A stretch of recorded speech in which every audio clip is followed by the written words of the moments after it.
Almighty God, we humbly beseech thee to look with favor upon this Parliament of the Republic of Ghana. Grant that it may perform its high duty as in their sight. Give divine guidance to the President of the Republic. Endow members of Parliament and ministers of state with discernment and vision, integrity and courage, that through the labors of government, this land and people may be well and truly served, and their good purposes for the common human life be realized in our midst. O God, grant us a vision of our country, fair as it might be, a country of righteousness, where none shall wrong his neighbor, a country of plenty, where evil and poverty shall be done away with, a country of brotherhood, where all success shall be founded on service, and honor shall be given to the deserving, a country of peace, where government shall rest on the will of the people and the love for the common good. Bless the efforts of those who struggle to make this vision a living reality. Inspire and strengthen our people, that they may give time, thought, and sacrifice to speed the day of the coming beauty of Ghana and Africa. Amen.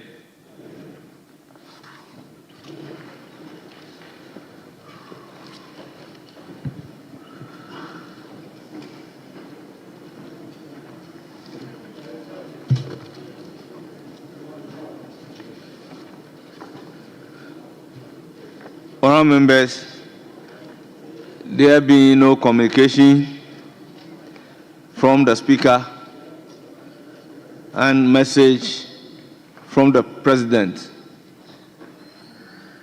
can we move to item numbered 5, correction of votes and proceedings?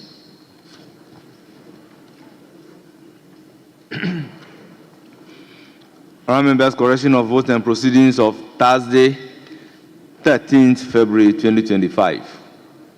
Page 1.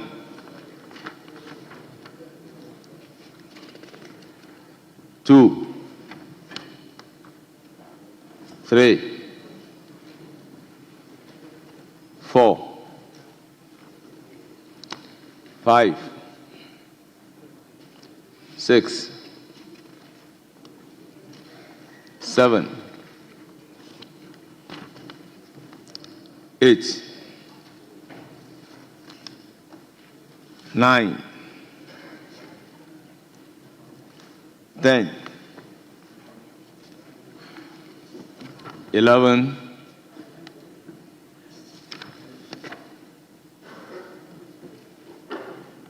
12, 13, 14, 15, 16, 17, yes, 16. Mr. Speaker, there seemed to be an error on page 16, number 1, subcaptioned opening, last but one line. Committee on the Thursday. I believe the Thursday ought to be deleted. The day ought to be deleted. There in front of the Thursday.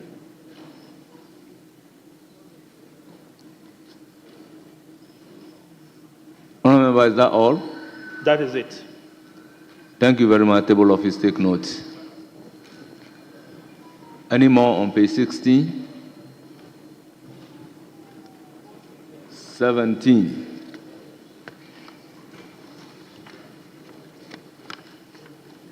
18. 19, 20. Yes, Honorable Frank Afriye. Thank you, Speaker. Page 20, item 1, line 3. I guess the word should be insurance, social security, and national insurance. but the R has rather been omitted.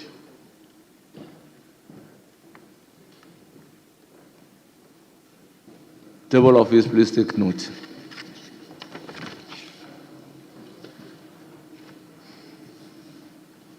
(22)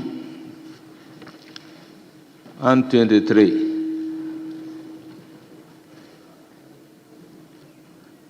Honourable members, in the absence of any further correction, the vote and proceedings of Thursday, 13th February 2025 is hereby adopted as the true records of proceedings. Honourable members, the official reports of Tuesday, 4th February 2025.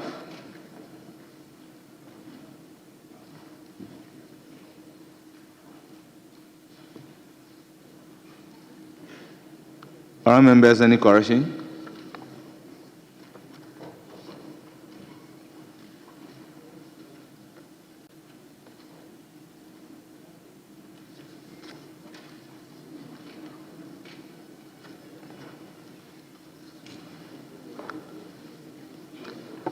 Honourable members, in the absence of any correction, the official report of Tuesday, 4th February 2025 is hereby adopted as the true record of proceedings.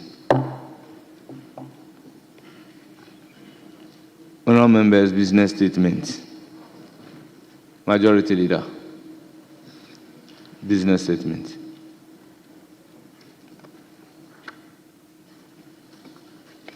Thank you very much, Mr. Speaker. Mr. Speaker, this is a business statement for the 6th week ending Friday, 21st February 2025.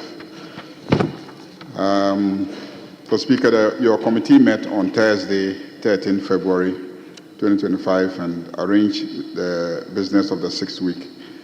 And the business will be as follows, Mr. Speaker. As usual, Mr. Speaker may make formal communications to the House if they are available.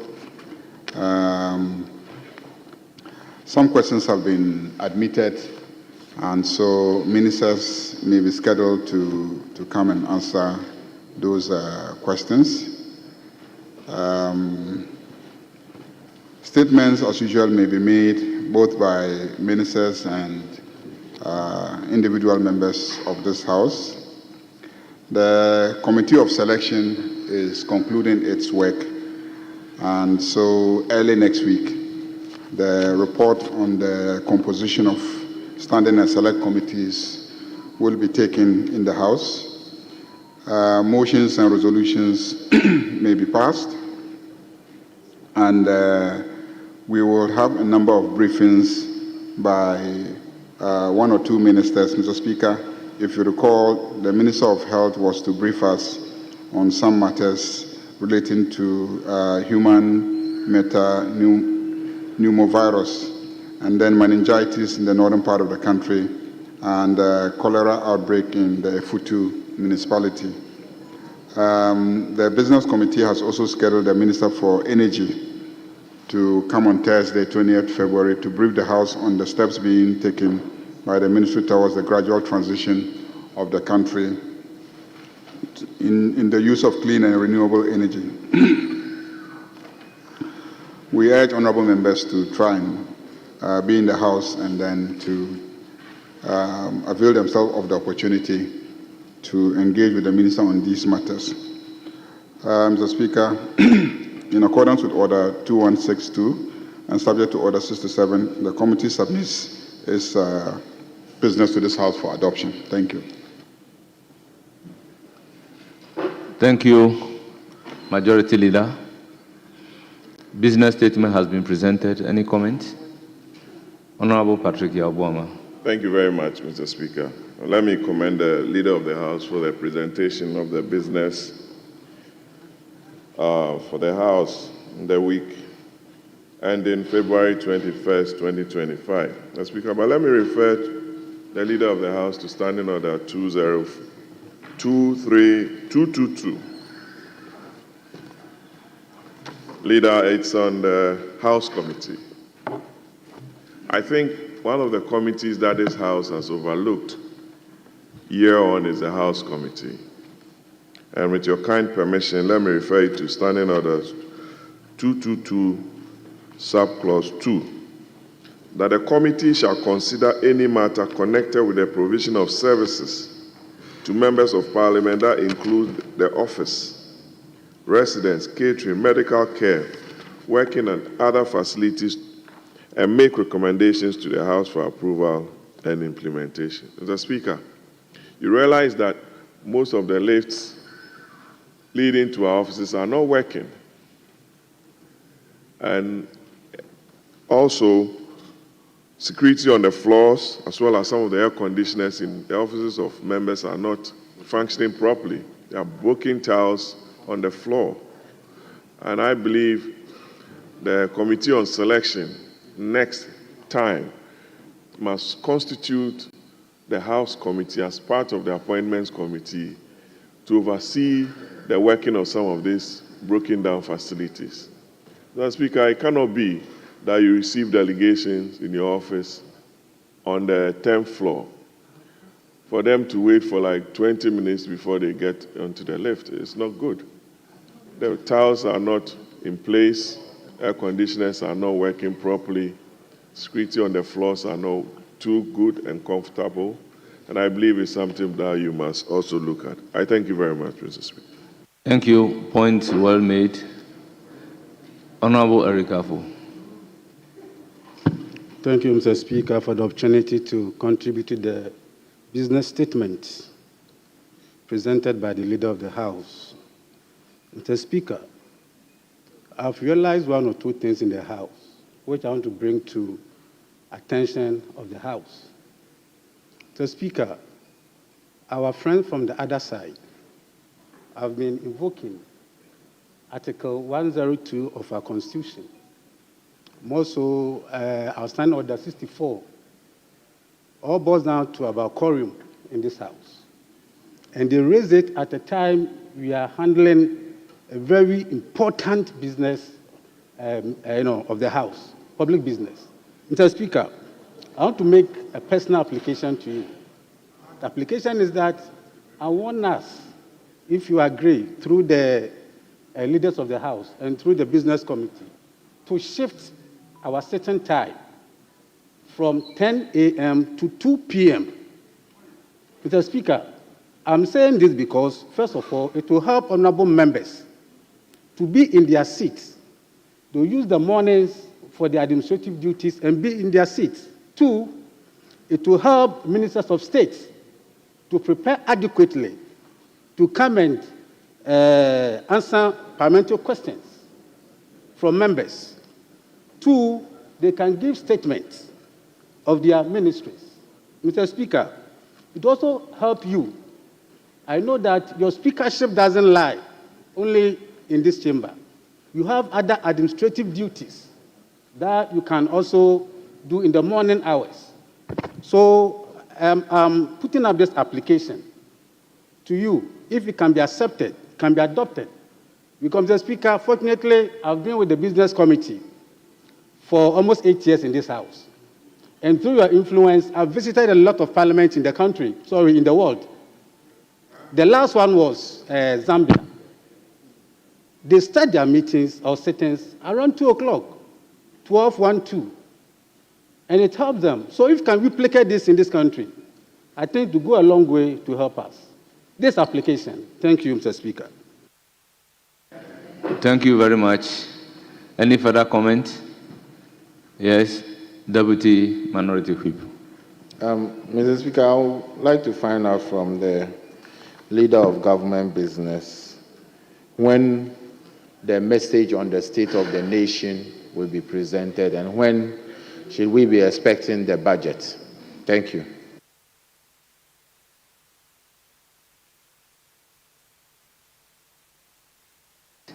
Any comment?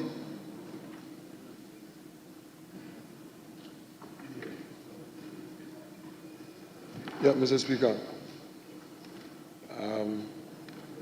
First, let me thank the Leader of Government Business for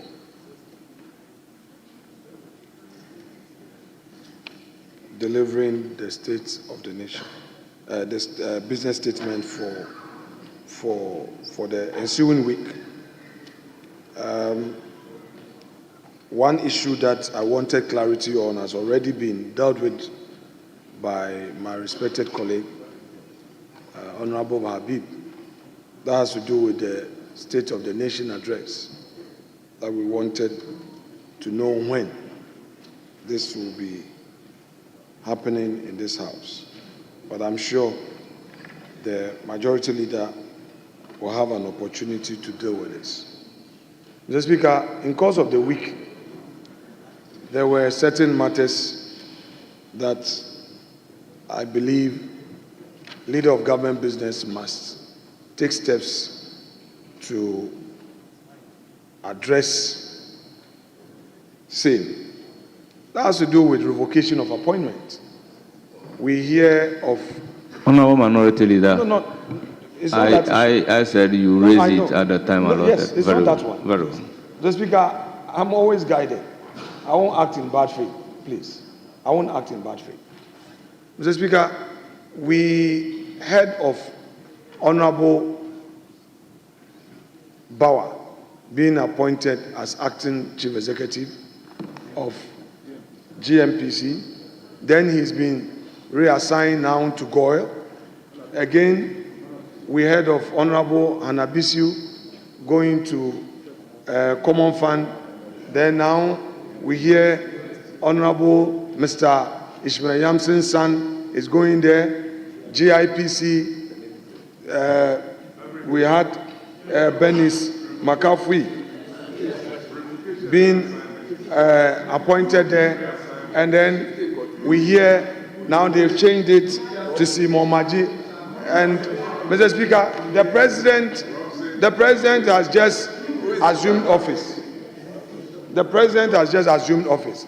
It appears as though what is happening is Asedu Ketia Fabakon, Julius Zebra Fabakon, Jen Chempe, Ofa Bakwan, Mei Bakon, Ofa Bakwan, Mei Bakon.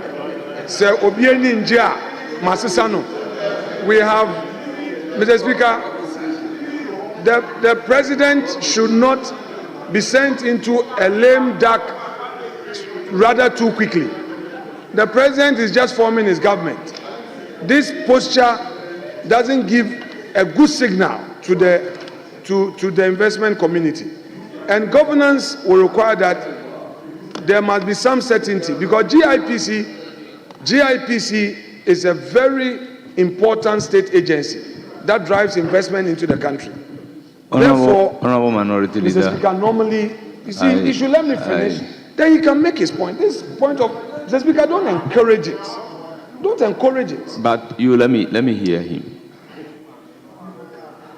Speaker, I wouldn't have done this, but I had to, because the minority leader, in making his submissions, spoke tree and said, I said, don't get your fabako.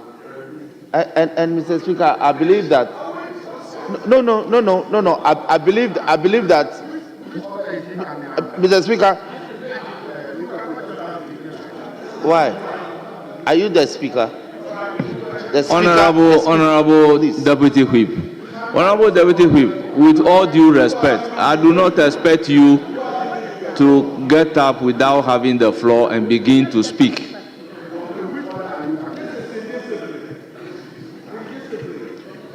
Mr. Speaker, my leader, the minority leader, knows better. He can make his point without drawing my national chairman's name, because my national chairman is not an appointor of the persons he has referenced in his submission. So, with all due respect to him, he should withdraw that aspect of the submission that drew in my national chairman. With all due respect, I thank Honorable Minority Leader, just take note. Very well. I've taken note. So, Mr. Speaker, we are aware in this House this history of Fonka games. That's why I was trying to caution. the Fonka Games era.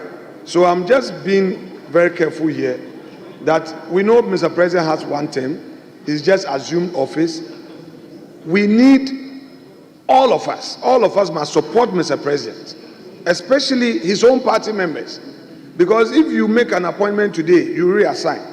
So for instance, we have 4 more deputy ministers that are to be appointed, nominated, to add up to make it the 60. It's still delaying. We don't know what is happening.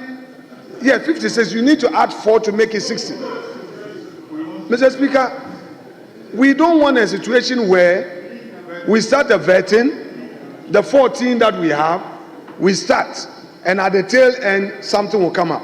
So I want the leader of government business to ferret this to the presidency, encourage the presidency to, as a matter of urgency, nominate these additional 4 deputy ministers.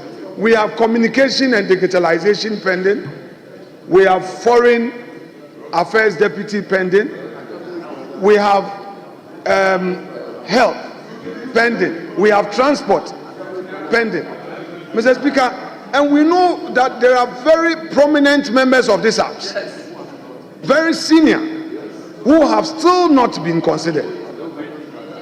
We will not repeat it, but there is anxiety on the front bench and the back bench of the majority.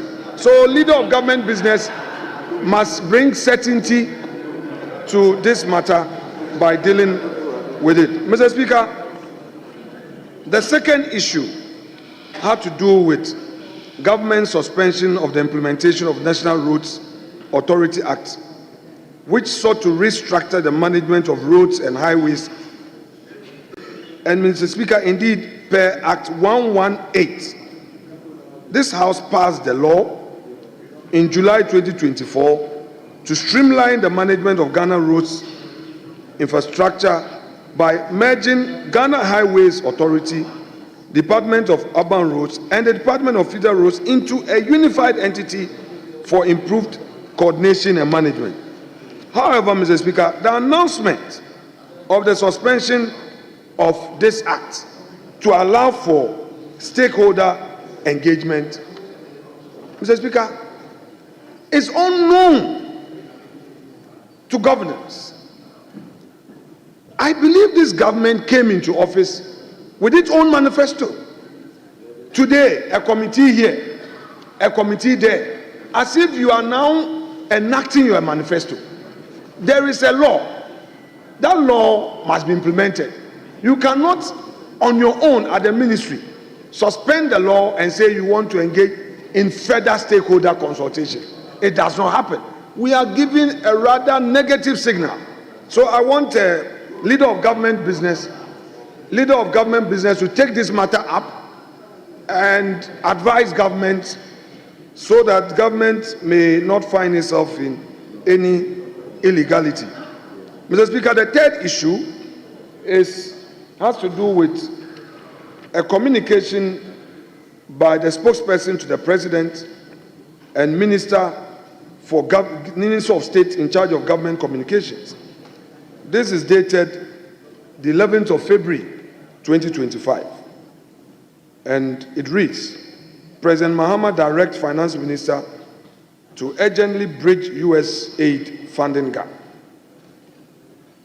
Mr. Speaker, basically, this public notice is directing Dr. Kassiel Atufos in the Finance Minister to find ways of filling that gap of 156 million as a result of U.S. aid's suspension of support.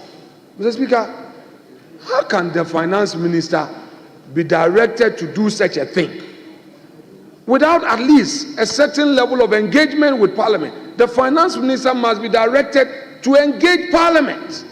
He cannot on his own. Mr. Speaker, Parliament is an important governance institution. So when we see letters flying from Jubilee to finance, and then you have it being read in the media. Mr. Speaker, what is the use of parliament? What is the use of parliament? So, Mr. Speaker, this is an important matter for leader of government business to take up. And we want the Minister of Finance to, as a matter of urgency, appear before us to brief us on the steps he is taking pursuant to this directive. He cannot do things on his own. This is the people's chamber. The people's representatives must have the opportunity of knowing what is happening at the finance ministry. Mr. Speaker, on the issue of violence, Mr. Speaker, we raised this matter here. The leader of government business assured us, that is Dr. Kasiel Atuforse, the majority leader, as he then was, assured the House that he would engage government and state security agencies to enforce the law and not to allow lawlessness in our country. Mr. Speaker, the Council of State elections that took place, we all heard what happened in Ashanti region. Mr. Speaker, it is important for all of us to come to terms with the fact that peace is a sine qua non. We need peace in this country for our democracy. We cannot allow people who are always disappointed in the outcome of an election to introduce violence. It will not help us. Maybe today it's favoring somebody, but tomorrow it may go against all of us. Let's be careful about that. And I want the Minister of Interior to be programmed by the majority leader to come and explain to us steps that are being taken to ensure that our laws are enforced. What happened in Kumasi, in Ashanti region, is most regrettable, very unacceptable. That during the counting, then some tax enter the enclave where the counting is taking place, overpower the police. Mr. Speaker, this is serious. You have plainclothes, ordinary citizens, not armed, overpowering police. Let's be careful. So the minister would have to brief us and assure us that such a thing will not be allowed to happen. Mr. Speaker, my final point on this has to do with the recent press conference held by the respected Attorney General and Minister of Justice. Mr. Speaker, again, it is within our right to know certain decisions that the Attorney General is taking in his ministry. Yes, he can hold a press conference, but he must brief the House. He is saying that without consulting Mr. President, without engaging cabinet, on his own, he has entered nolle prosequi. In other words, he is discontinuing certain criminal trials. He told the press that the president is not even aware and he is responsible, and that he is yet to prepare a cabinet memo. Mr. Speaker, this is unacceptable. I again invite the leader of government business, as part of next week's agenda, to program the learned Attorney General to come and give this House a full briefing for us to ask him the necessary questions, so that the members of Parliament who have concerns about the reasons for the nolle prosequi to have answers is very, very important. Honorable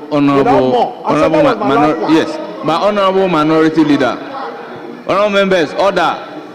Honorable members, order. Honorable Minority Leader. When the power of nolle prosequi is exercised, is it questionable? I didn't hear you. The power of nolli prosequi, when it is exercised, is it questionable? Mr. Speaker, thank you for the question. Mr. Speaker, I would first give you a political answer and then attempt a legal answer. Mr. Speaker, we operate in a political space. All my prayer is that the Attorney General has briefed the press. He held a press conference and briefed the press. This is the chamber where the people's representatives deliberate. I am saying that the respected majority leader, as part of next week's program, because Mr. Speaker, what we are doing here is business statement. And I am saying that if the Attorney General has found it prudent to hold a press conference to brief the press, then as part of our bona fides as a parliament, the majority leader should program him to also brief the House. Mr. Speaker, he is not required to provide a reason, give a reason for, entering nolli prosequi. But we are saying that to the extent that he has decided to give an explanation to the media, we are the people's representative.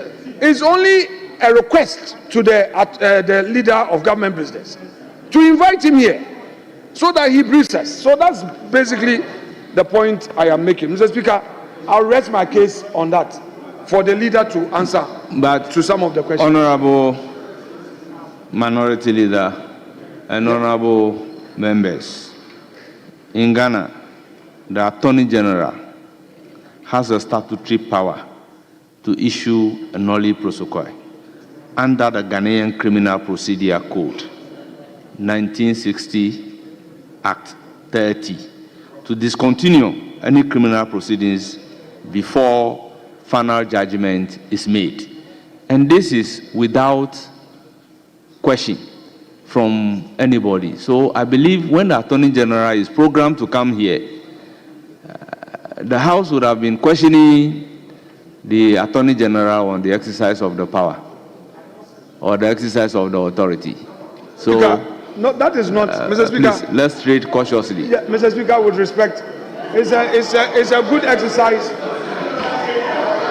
Mr. Speaker. Honourable Minority Leader, I believe let's tread cautiously.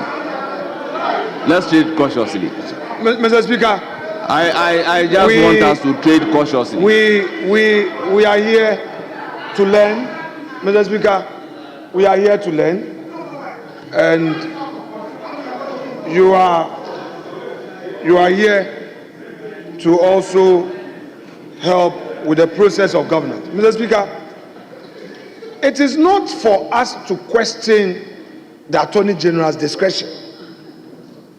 I mount my request on the ground that he himself, Somoto, has engaged the press. In fact, this is the first time in our recent history that an Attorney General has invited the press to give explanation as to why he has discontinued the case. And I'm saying the right forum for this act is Parliament. I am only inviting the leader of government business. Mr. Speaker, I am only inviting the leader of government business as part of the business statement to program him. Because, Mr. Speaker, the matter is relevant because this is business statement. Business statement is to consider the business of the ensuing week. And we have good reason as a house to allow contributions after the leader has made the presentation. So in making contribution, I am urging upon the respected leader that he should consider inviting the Attorney General. That is if it finds favor with him and with the leave of the house. That he comes very much. To brief us. It is not enough to brief the press because this is an important national issue. Mr. Speaker, I rest my case. Thank you. I will give the floor to the majority leader to respond. And before doing that, honourable members, let's remind ourselves that the issue under consideration is the business statement of the 6th week ending Friday, 21st February 2025. It was in relation of the said business statement we are taking comments. Honourable members, I want us to focus on it and comment as such. Mr.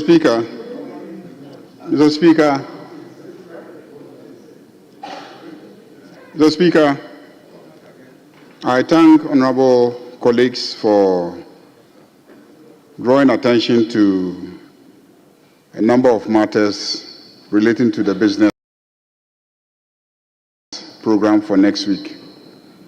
Let me start amendments raised by the minority leader. Mr. Speaker, I believe the minority leader is aware of Article 79 of the Constitution. Article 79 of the Constitution says the President may, in consultation with a Minister of State and with the prior approval of Parliament, appoint one or more deputy ministers. So the appointment of a deputy minister has to be done in consultation with the substantive minister. So the nominations for deputy ministers cannot come at the same speed that those of the substantive ministers came. So I hope that you are educated a little now. You appreciate it. So now that the ministers are in place, the president has to take his time, consult their sector ministers, and agree with them on the deputy ministers, and now bring the nominations. So take your time. The president is consulting his ministers, and after the consultation, he will bring you the names. So I hope you understand. Now, the issue of other agencies, if you notice, all the letters that went out to the people appointed to the agencies didn't appoint them as substantive officials. They have been asked to go and act. They have been asked to go and act. If you recall, before we passed the Transition Act, we had a difficulty where, like, the former Minister for Defense tried to convince this House the other day. The midnight of the 7th, the government ceases to exist, and there's a vacuum.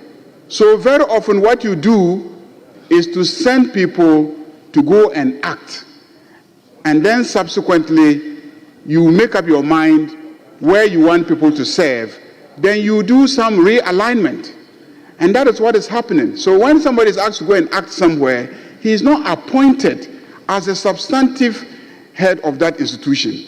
So that gives the president the liberty, when he now settles down, to realign and say, okay, you move to this organization, you move to this other organization. That is where you may then be asked to serve as a substantive head or CEO of that agency.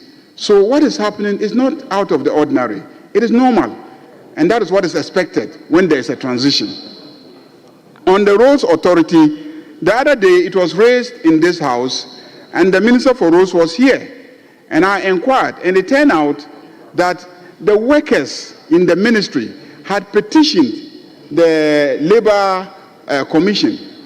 And the Labour Commission had gone into the matter, and they then decided that the implementation of the act should be suspended pending their resolution of the labour issues. So this was a decision of the Labour Commission. It had nothing to do with the minister. In fact, the minister hadn't gotten to the ministry yet when the Labour Commission took that decision. And I saw a copy of the decision of the Labour Commission. So it is not this government that has decided to suspend the implementation of the act. It is the Labour Commission that has directed that the implementation of the act be suspended in the interim whilst they resolve the labour issue, because in the opinion of the Labour Commission, there were some appointments some promotions, and some labor issues that will make it difficult for the provisions of the Act to be implemented. So that is a decision of the Labour Commission and not the government of the NDC. And then on the issue of USAID funding gap, I think a president can direct the finance minister that he should find a way of dealing with the gap that will be created because of the suspension of USAID funding coming into the country. I am told that last year, USAID funding alone was about 150 million United States dollars. So if that is suspended by the US government or it is taken out of what will normally come to us, the finance minister, in preparing his budget, has to find a way of making sure that he makes provision so that those activities that were funded by the USAID can now be dealt with by the government of Ghana. For instance, some of the USAID funding goes into things like supporting, antiretroviral medications. There are a number of activities that they support. And so if they stop funding those activities, malaria-related matters, I think the other day, the former Minister for Finance made a statement in which he outlined areas where normally the government of Ghana gets support through USAID to fund. And so if we are losing that, then we have to make provision for some way of funding those activities. And so when the president writes or communicates to the finance minister to make provision for the funding gap that will be created, it is to draw his attention so that in the budget that he will be presenting to this parliament, he will make sure that he takes care of all those activities. Indeed, this is a very responsive government. This is a statement made by your own former Minister of Finance. He drew attention to the fact that there will be a funding gap. He was rather trying to convince this government not to do away with certain taxes that we promised to do away with. That was what he proposed. But we rejected that and said, don't worry, we'll find a way of dealing with that funding gap that will be created. We will not continue with certain draconian taxes that we disagree with, no matter what funding gap is going to be created by USAID funding not coming into the country. On the issue of sitting in the afternoons, I have always been an advocate of sitting in the afternoons because I've also gone around West Africa and I have noticed that a lot of parliaments tend to sit in the afternoon so that they allow professionals like lawyers, doctors, and etc., and then business people to go and practice. Because what happens is that when people get elected as members of parliament and they are lawyers, the legal profession, loses the services of those people. Because we're supposed to sit at 10 o'clock, and then you can't go to court, and then the doctors can't go to the hospitals. By the time they close, it's too late, they are tired, and all that. So in some jurisdictions, they start sitting in the afternoon, and then they close very late into the night, and then they get work done. So I have no issue, except that it's a matter that should be discussed with the Speaker, and it's going to be the Speaker's decision. It cannot be Business Committee decision, because our standing orders make provision for us sitting at 10 a.m. And so Business Committee will continue to program on the assumption that sitting will start at 10 a.m. in the morning. House Committee, we discussed it, and we indicated that next week we'll present the report of the Committee of Selection so that we can constitute the various committees. And so House Committee is one of those committees that the standing orders make provision for, and so it will also be part of the report, and therefore the House Committee will come into existence. The Minister for Finance has indicated that he would want to present the budget either on the 10th or 11th, but I told him that 10th is a Monday, and since we don't sit on Mondays, 11 March is a more appropriate date for him to present the budget. So 11 March is the date that the minister proposes to bring the budget to us for consideration. The Office of the President has also communicated that the State of the Nation address, if we are available as a House, can be presented on the 27th of February. On the 27th of February. So that is the provisional date that is the Office of the President has communicated to us regarding the presentation of the State of the Nation by His Excellency the President. I believe that the minority leader knows that there are many ways by which matters can be brought before this House. When you want the Minister for Justice and Attorney General to come to this House and answer questions about how he exercised his discretion to enter nolle prosequi, you know how to come to this House. You can ask a question.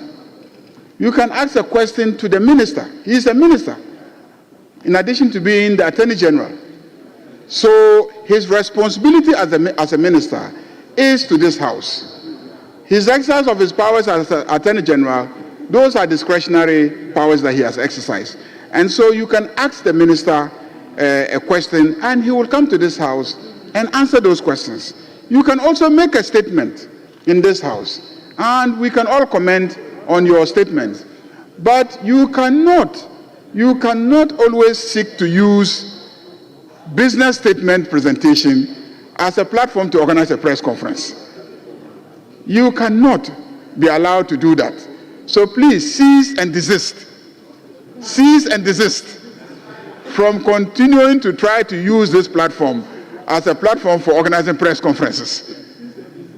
As for what happened in Kumasi, this House doesn't know what happened in Kumasi. If you want this House to deal with any matter that happened in Kumasi, come properly. Bring a question to the Minister for Interior. He will come and answer the questions. If it relates to the conduct of the police, he will come and answer questions. If it relates to matters of law and order in the country, he will come and answer questions. But like I said, cease and desist your conduct of always trying to use business statement time as a platform for making press conferences. We will not allow that. We will not allow you to continue. Today we indulge you. Next time, we will prevent you from making such statements on the floor of the House. Thank you, Mr. Speaker. Thank you. Thank you. Honorable Minority Leader, you know you don't have a right to respond. So, Honorable Minority Leader, let's make progress. With all due respect to you. Honorable Minority Leader. Honorable Leader, I will give you the floor after adopting the business statement. On the business statement. Mr. Speaker, with respect. Mr. Speaker, with respect. Let's not set up a new precedent. I keep saying it.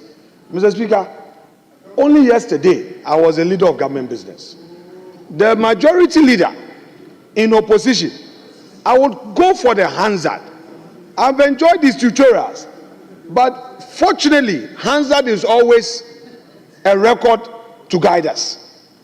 Today, when you are raising a matter for a minister to be programmed, you are told that you should go for a press conference. No, I take it lightly. I know he said it on a lighter note. But Mr. Speaker, these are part of the bona fides of every member of Parliament. You ask a question, you make a statement, and also make an brief the House on a national issue. And that is the government of the application I made. So I'm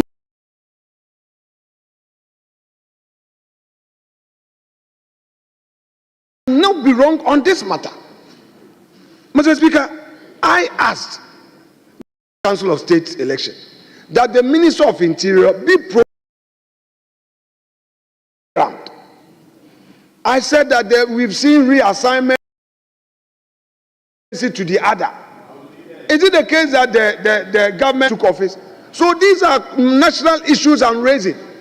There was nothing wrong with them.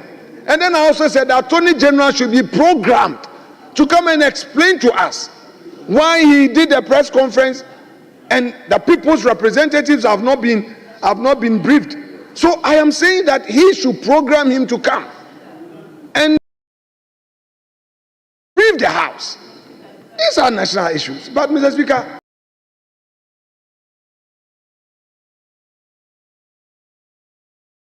I'll rest my case. I've taken his tutorials, but the majority leader should be rest assured that next week, all his issues he raised when he was in the middle bench and also acted as a de facto legal advisor to his front bench. He was a de facto legal advisor to the front bench. He was always harassing me when I was in that black seat with issues. And today he says, I should file a question. Next time they will prevent me. I don't know how they are going to prevent me. Whether they are going to sacrifice me or not, I don't know. But Mr. Speaker, I learned, Mr. Speaker, I'm guided by the precedents they taught me when I was the majority leader. The way Roxanne Dafiamakpo, the current chief whip, you arrest my case. He will raise quorum. Dafiamakpo quorum. Today they are complaining about quorum. He will raise quorum and I have to beg him. Today, you see, Mr. Speaker, arrest my case. Honorable Minority Leader, thank you very much. Honourable members, the business statement for the 6th week ending Friday, 21st February 2025 is hereby adopted.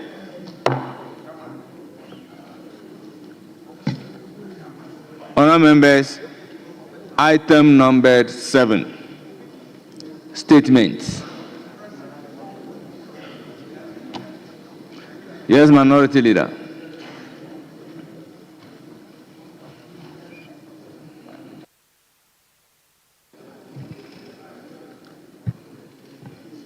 Mr. Speaker,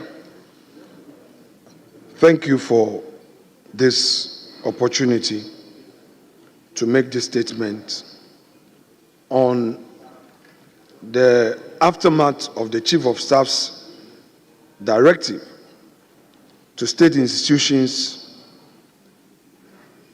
regarding employment of civil servants and public servants post-December 7th. Mr. Speaker,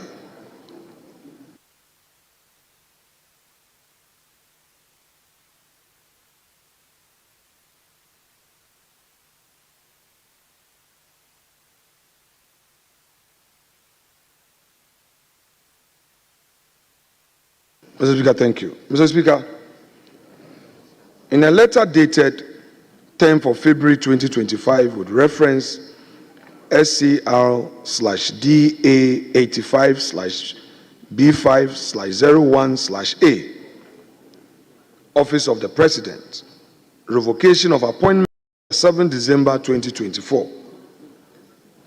Consistent with government pronouncement in relation to near end of tenure appointments and recruitment, I wish to bring to your attention that all appointment and recruitment made in the public services of Ghana after December 7, 2024 are not in compliance with established good governance practices and principles.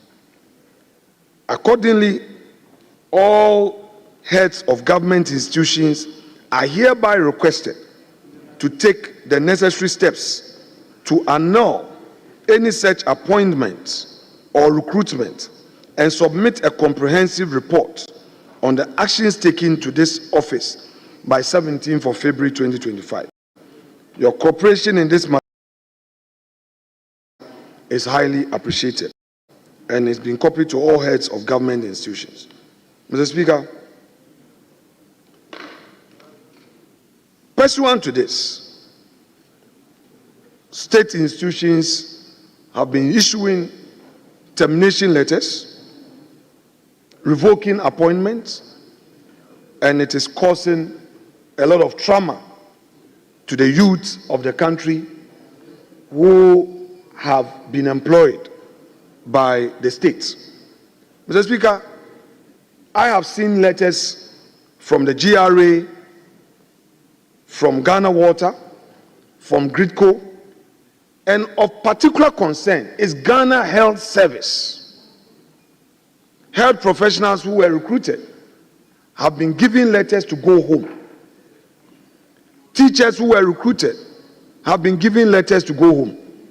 Mr. Speaker, recruitment is not an event. It is a process. It is not just a day that an institution will get up, call somebody and give a letter. In our own parliament here, recruitment started as far back as June, July, August. It's only around January that some people receive their appointment letters. They go through interview, do aptitude tests, have to pass medicals. So, knowing Honorable Julius Debra, perhaps he meant well, and this is somebody I respect. I do not think that the intent of this letter was for state institutions to dismiss, revoke appointment. I believe that perhaps some clarity would have to be given. If he says that in the interest of good governance practices, all appointment after December 7 should be revoked. Is it the argument that even where the process had started and the time that you are giving your letter is post 7 December, so you should lose your job? Mr. Speaker, I'm guided by history. In 2017, particularly May 26th, 2017, at 7:12 p.m., former President John Dramani Mahama, as he then was, tweeted, quote, "Bad precedent for our governance. Mass sacking of workers by the MPP government unacceptable." He goes further at 7:13 p.m. the same evening. "These workers are all citizens and like all Ghanaians have rights which must be protected." Then hashtag one Ghana, one people. Mr. Speaker, pursuant to this, there were serious behind the scenes discussions. And although government had intended to scrutinize these recruitments, no Ghanaian worker was sent home. I know about Yoko. There were recruitments at Yoko. Not a single one of them was sent home. And I say this on authority.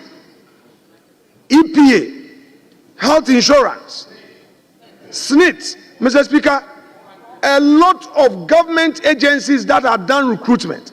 And the explanation was that the process started before December 7th. And His Excellency John Dramani Mahama raised this matter. Mr. Speaker, I remember that recruitment into immigration services. The Ghanaian youth went into training after December 7th. Nana Addo Dankwa Akufo-Addo was the one who presided over the parade for the graduation in March. The records are there. Mr. Speaker, let us be very careful as a nation. The goodwill our friends have must not erode rather too early or rather too soon.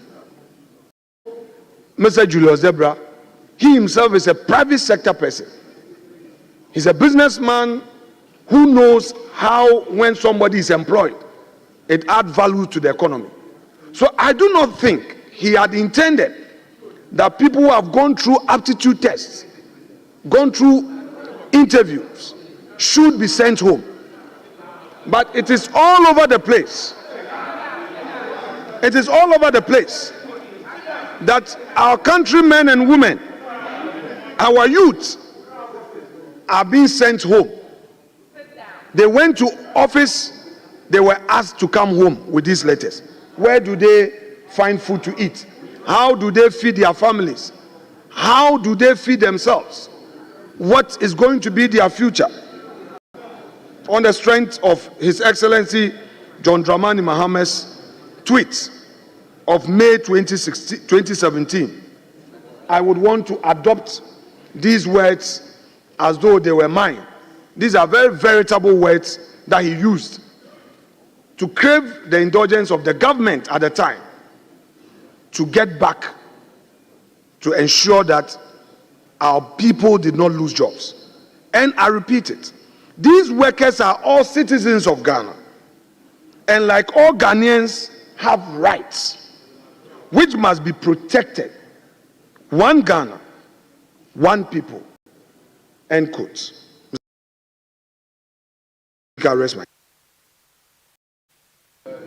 Honorable members, I will not open the floor for debate, but take response from the majority leader.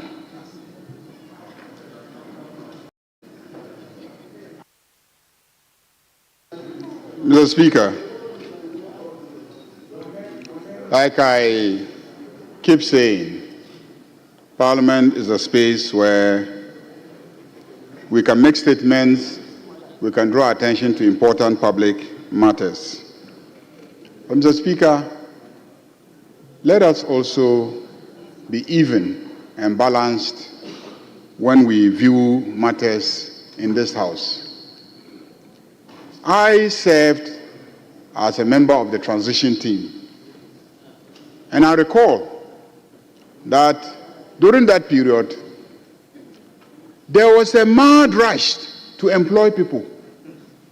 Even after a party had lost an election and was on its way out, after December 7th, we saw ministers in a hurry to have people interviewed and taken through the processes so that they could be officially served with employment letters. And at the transition team meetings, joint meetings, we raised issues. We told our counterparts who were outgoing ministers that that practice must stop because a number of issues are implicated. One, we all know that you must have fiscal space before you take decisions to employ people. You are leaving. We are coming in. We haven't told you that the public money that is available, we want to commit it to paying workers. So you cannot clock the fiscal space and then leave us with problems that we cannot deal with. So we pleaded with them to hold on with the recruitments. And at the meetings, they told us that so long as they had gotten financial clearance during the year, they will proceed with the recruitment. And we said that is wrong.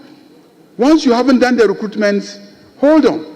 When we come in, we'll assess the situation and see whether we have fiscal space to do recruitments or not.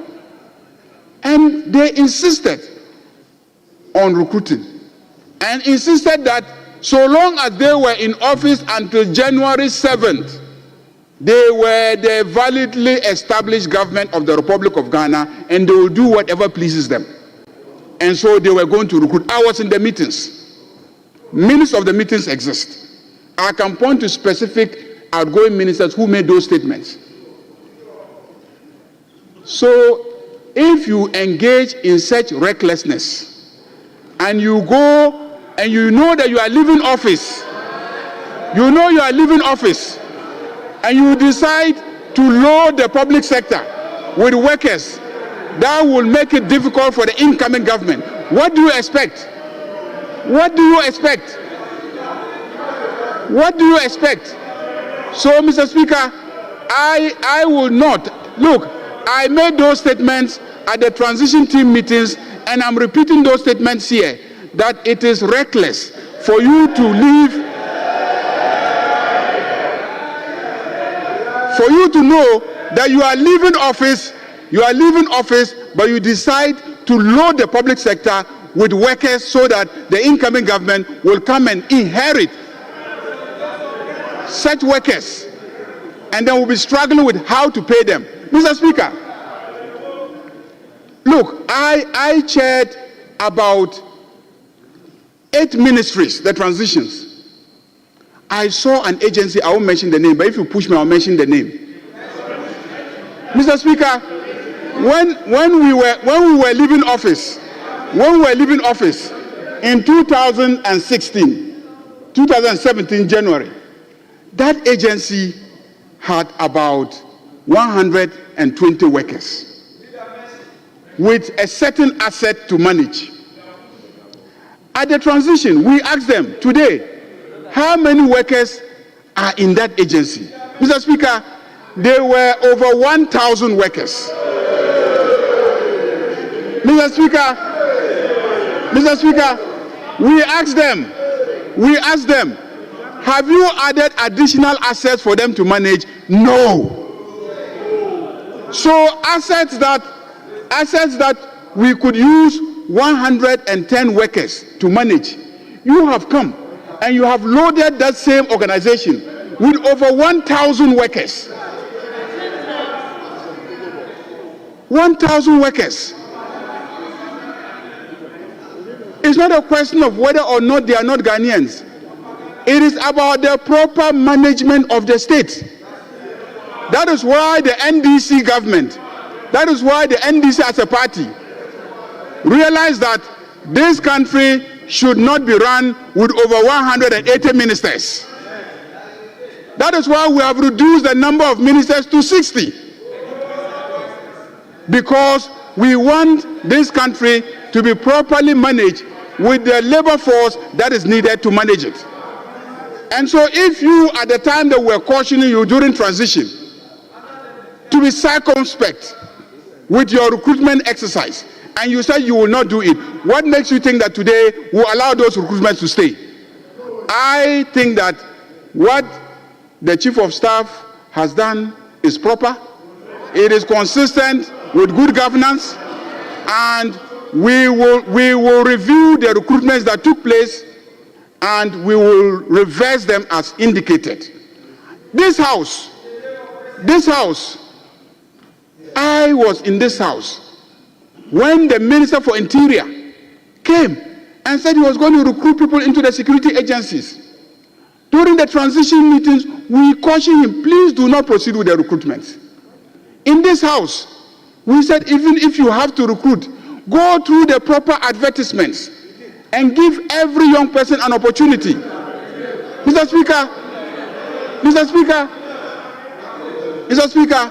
if we go and we want to interrogate a lot of the recruitments that took place, you will realize clearly that those recruitments amounted to abuse of discretion. There was no proper advertisement. There were no proper advertisements. People sat down and then just agreed among themselves, brought together family members, brought together foot soldiers, and then they went and recruited them. That was what happened. How many did you advertise? How many did you advertise? How many did you give opportunity to every Ghanaian in order to apply and be taken through the proper processes? Mr. Speaker, we know what happened in this country. And that is why Ghanaians voted overwhelmingly for the NDC. Because what happened was wrong.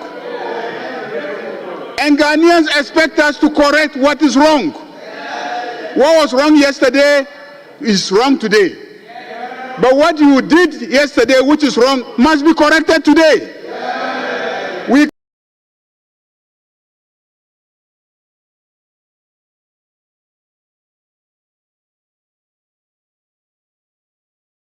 allow it to stand. So what the Chief of Staff has, and we will push it and make sure that fairness exists in the public sector. When it comes to recruitment under our government,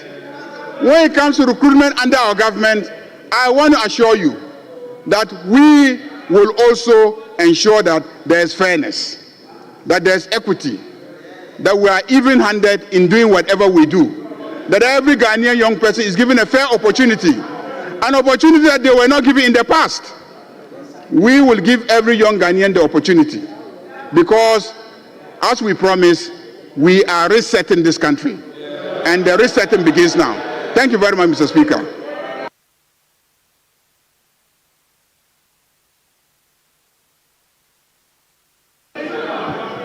Honourable members, order. Honourable members, order. Yes, Honourable Minority Leader.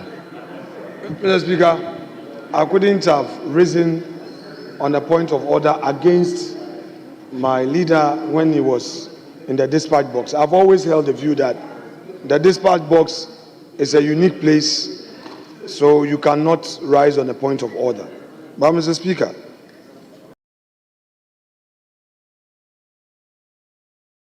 I think that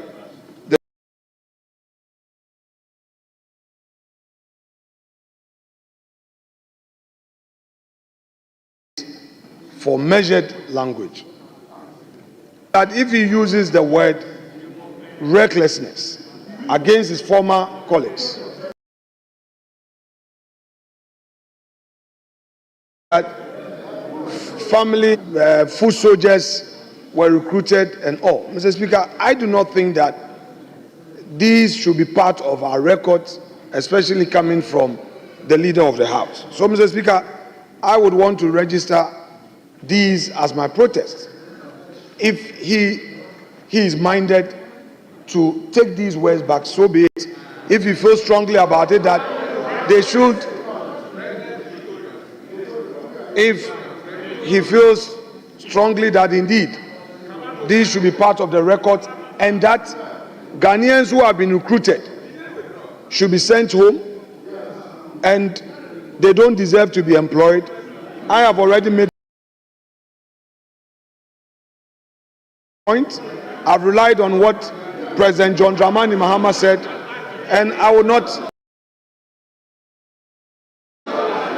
litigate the matter any longer. Order. Members, I feel this is a simple matter, that the two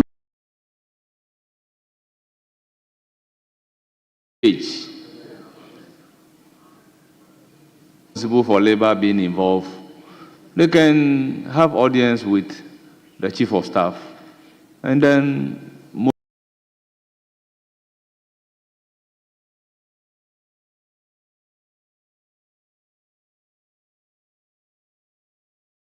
these matters will then be resolved. There will be a better understanding when the Chief of Staff, the nature of the action to engage, rope in the minister responsible for labor to resolve some of these issues. Honourable members, today is Chocolate Day and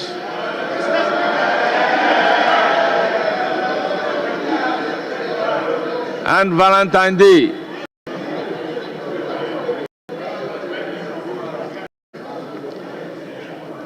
We have admitted 3 statements that we have to take jointly on Chocolate Day and Valentine's Day. Honourable members, before doing so, may I use the opportunity to wish everybody a happy Chocolate and Valentine's Day. Not forgetting my dear wife,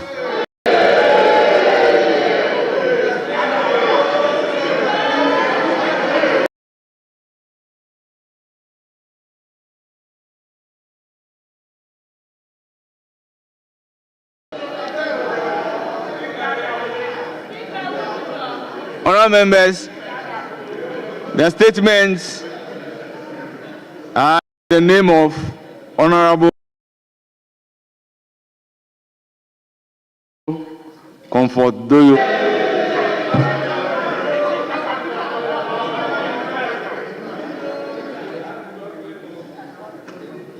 Honourable Elizabeth Ofosu Ajari, and Honourable Abla Jifa Gomashi. I will proceed to give the floor to Honourable Abla Jifa Gomashi. And the second Deputy Speaker should take the chair. Honourable, you have the floor. Thank you very much, Mr. Speaker. And I wish you a happy chocolate and Valentine's Day too. Mr. Speaker, honorable members, today as we mark Valentine's Day, also now observed as National Chocolate Day in Ghana, I am honored to speak on the theme,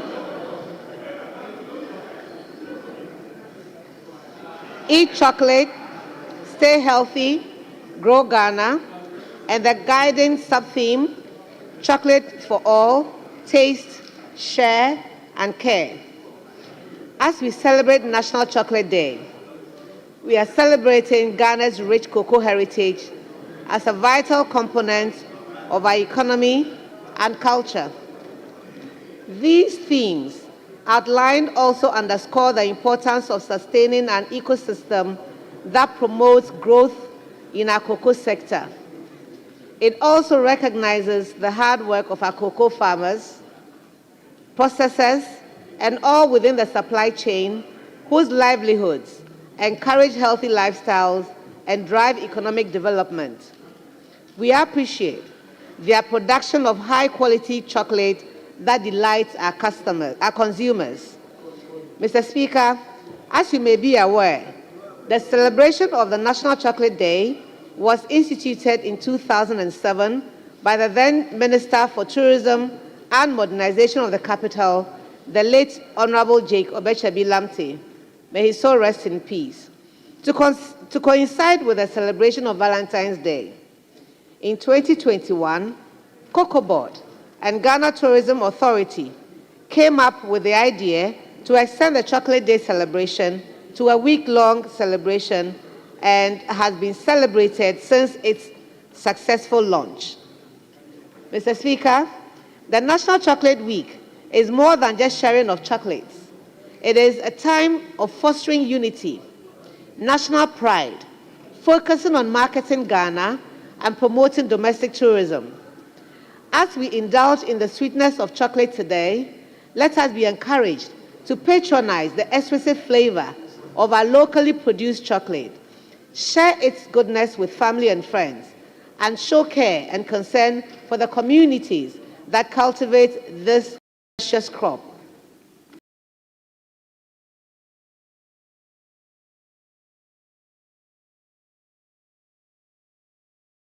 Additionally, it is acknowledged. Let us acknowledge the importance of sustainable co-industry. Mr. Speaker, as part of the activities marking this year's National Chocolate Week celebration, each passenger arriving at the Kotoka International Airport will receive a complimentary bar of Golden Tree chocolate. This chocolate experience gesture is to introduce the Ghanaian brand of chocolate to arriving passengers, especially our visitors and tourists. In our show of love as promoted by Ghanaian cultures, a chocolate drink stand will be mounted at the reception of the Ghana Tourism Authority head office and behind you for all staff and visitors to enjoy the celebration of the National Chocolate Week. Regional officers of the Ghana Tourism Authority will participate in the National Chocolate Week by visiting the pediatric unit of their regional hospitals with chocolates. The celebrations and chocolate feast through the principal streets of Accra, ending with a Deba at the Kwame Nkrumah Memorial Park. We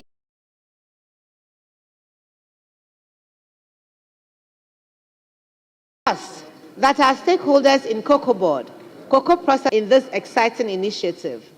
Mr. Speaker, the National Chocolate Week and other activities in the tourism events calendar would enhance the appeal of Ghanaians as a preferred tourist destination, providing memorable experiences for both domestic and international tourists. I urge, therefore, honorable colleagues, to join the Ministry of Tourism, Culture and Creative Arts as its partners to celebrate 2025 edition of the National Chocolate Week, which starts today, 14th February. Indeed, the celebration of Chocolate Week is a unique opportunity to show love to friends, family, colleagues, and the disadvantaged, and the perfect gift for the season is chocolate and care. Ayiko, thank you. Akpanami, Medamwase. To all our cocoa farmers, we appreciate your dedication to cultivating the finest cocoa beans. To our chocolate makers and all involved in the supply chain, we celebrate your creativity and innovation in creating unique products. Let us all embrace the goodness of Ghanaian chocolate, sharing its taste and care with loved ones while growing Ghana's prosperity. I brought a gift for all members of Parliament, and if you can bring them here. National Chocolate, Happy National Chocolate Week to all of you. The drinks, we have cold chocolate drinks and warm chocolate drinks out there for you to taste as well. So I'll give it to our leader, Honorable Doyo, so that all members can enjoy the chocolate day with us. Thank you very much for today. Thank you. Thank you. So, Honorable, hold on. If you want to go, you leave it with us. Leave it with God. Let's take this, all the three statements first.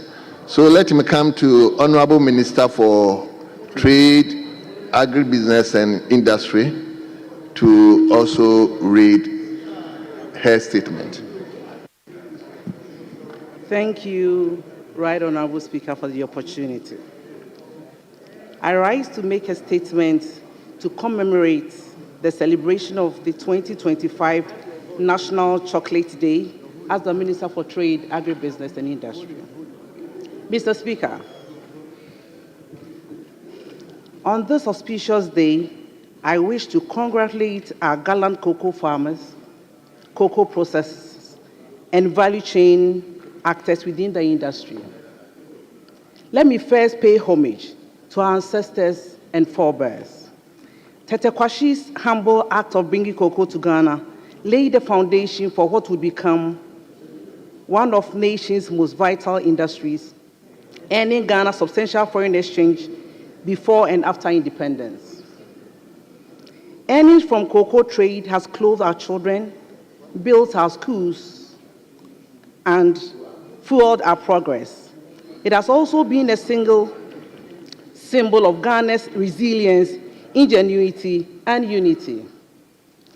His legacy lives on, as cocoa remains a cornerstone of Ghana's economy and a symbol of agricultural prowess.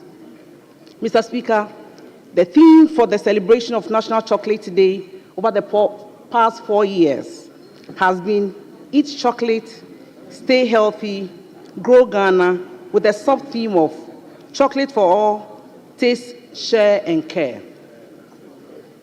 20 years ago, the Ministry of Tourism instituted the National Chocolate Day to create awareness of the health benefits of cocoa-based products.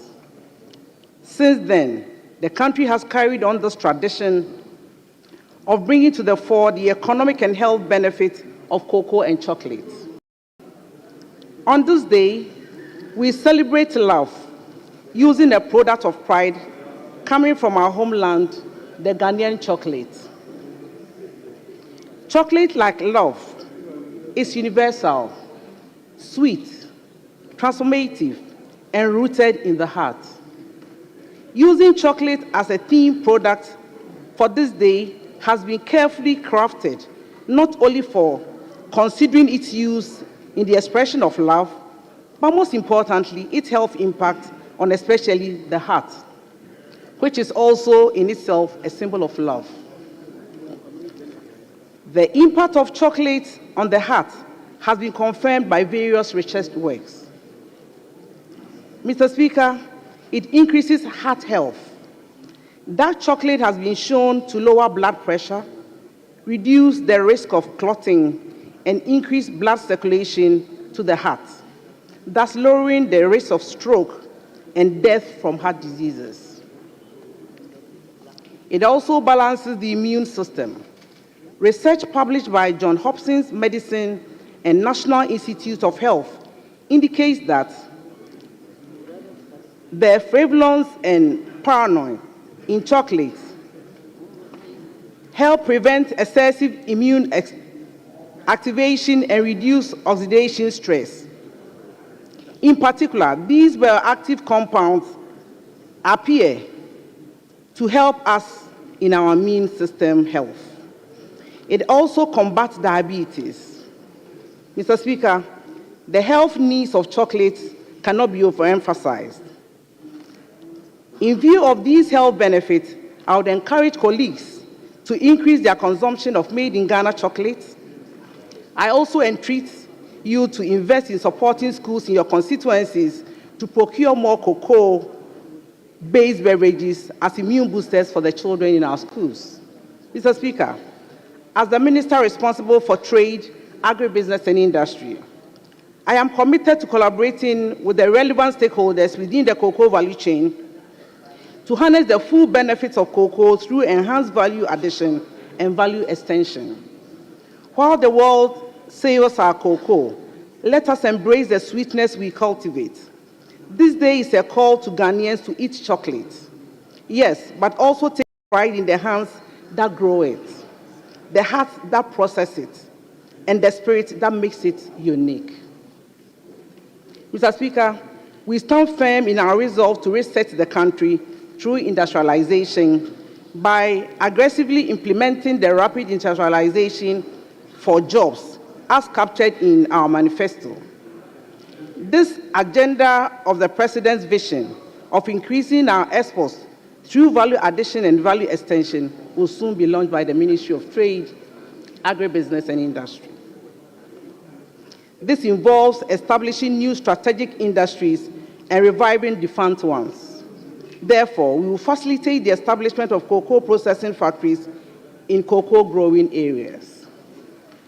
Mr. Speaker, under the Feed the Industry program, government through the Ministry of Trade, Agribusiness and Industry is developing a program that includes revitalizing Ghana's cocoa sector. As committed in our manifesto, the plan includes reintroducing free fertilizers, improved seedlings, and agro-inputs to boost yields, restoring efficient management of cocoa board, and prioritizing investment in cocoa production over administrative costs. It also aims to combat illegal mining on our cocoa farms, ensure timely funding to prevent smuggling, and promote organic fertilizers. Support for Cocoa Research Institute to develop resilient cocoa varieties, enhance pest resilience, and youth in cocoa farming projects are key components in this project.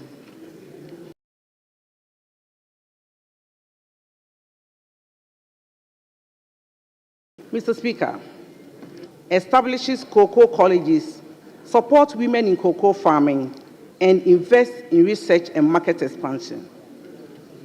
Additionally, it will promote cocoa farmer welfare through price stabilization, healthcare, pensions, livelihood programs, and educational support to eliminate child labor.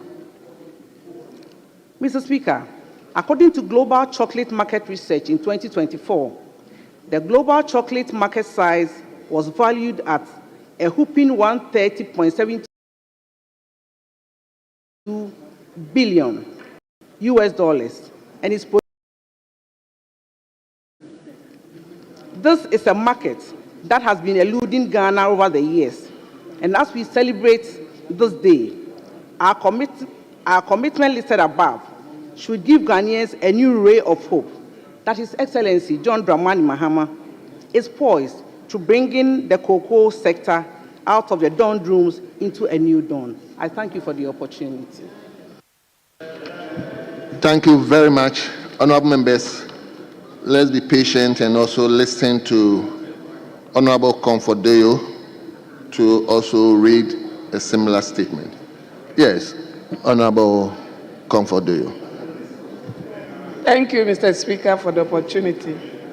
Mr. Speaker, I rise today to celebrate Valentine's Day and National Chocolate Day, a special occasion that symbolizes love, appreciation, and generosity. This day is not only about expressing affection to our loved ones, but also about fostering unity, kindness, and national cohesion. It reminds us of our duty to build a society rooted in compassion, care, and mutual support, which should guide our governance and policies. Mr. Speaker, on this National Chocolate Day, let us celebrate the hard work and dedication of our cocoa farmers who make this industry strive. And I want us to use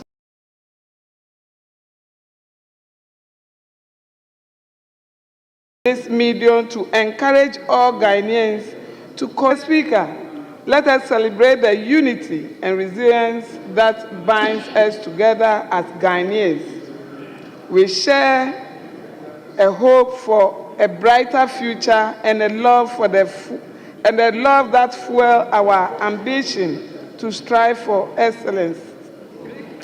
Let's remind our commitment to our families, communities, and the nation as a whole.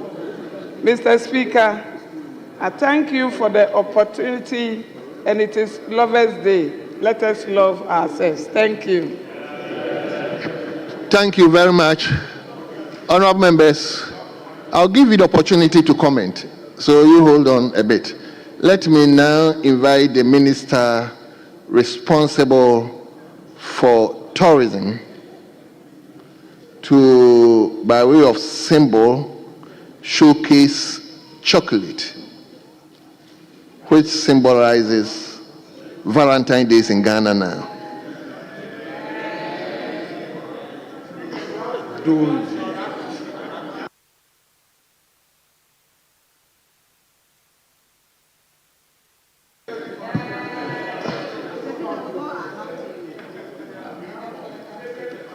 So I believe every member will get a chocolate.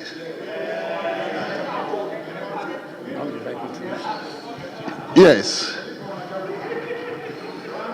Honorable members, before I'll invite members who are desirous to comment, let me also use this platform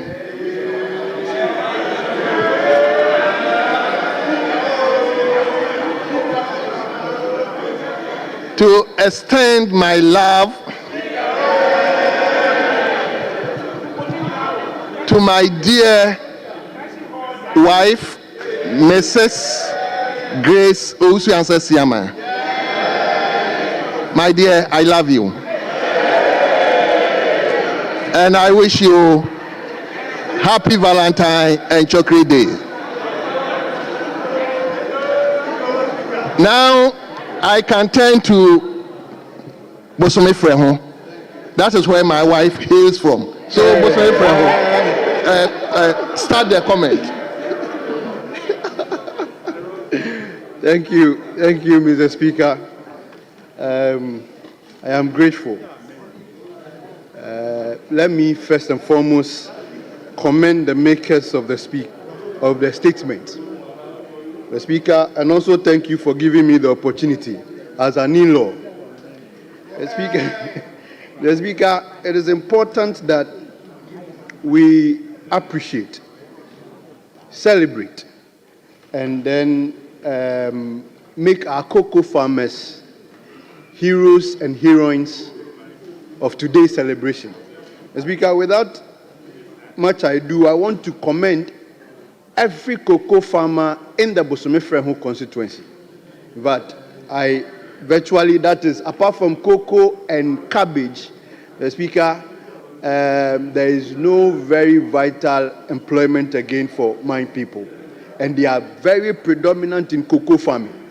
So today, if we are celebrating World's Chocolate Day or Ghanaian Chocolate Day as a form of Val's Day to show love, Mr. Speaker, it is important that I commend the cocoa farmers in Bosome Freho for helping Ghana become one of the leading producers of cocoa on the continent.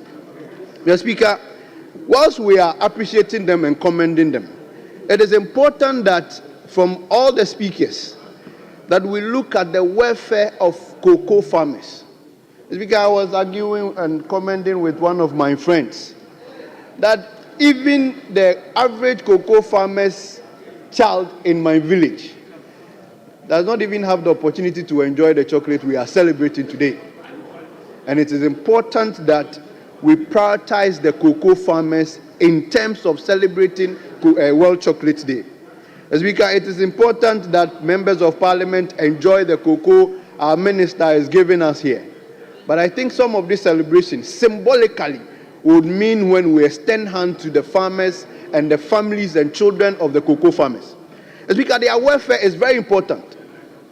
Speaker, they toil, they work hard, and I am happy. And I want to remind the government once again that he promised them during the campaign that they are going to increase their cocoa prices from 3,000, Mr. Speaker, to 6,000. And the cocoa farmers in Bosomefrao, Mr. Speaker, are waiting to hear an announcement, maybe today, World's Chocolate Day today. They will hear the announcement that the prices of cocoa have now moved from 3,000 to 6,000. This is what they are looking forward to. Mr. Speaker, the next point is developing the roads that leads to the communities where cocoa where the farmers do cocoa. Mr. Speaker, the cocoa farmers are becoming our heroes in this country. But it is important we know that the roads leading to these areas, these cocoa farms,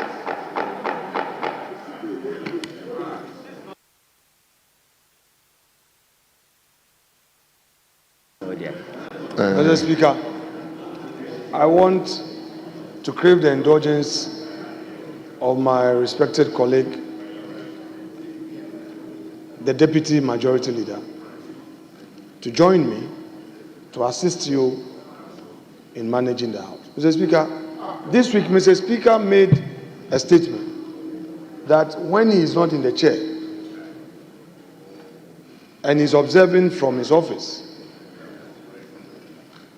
deputies are unable to manage the House. Mr. Speaker, I want to plead with colleagues that we should be tolerant.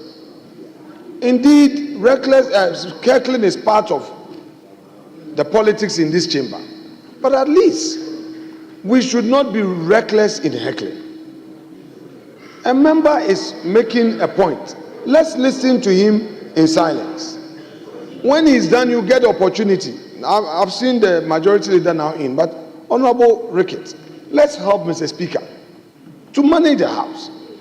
Today is Friday. Let's have some peace. It doesn't matter. Rise in silence. Oh, leader, honorable leader, this shouldn't be done by you.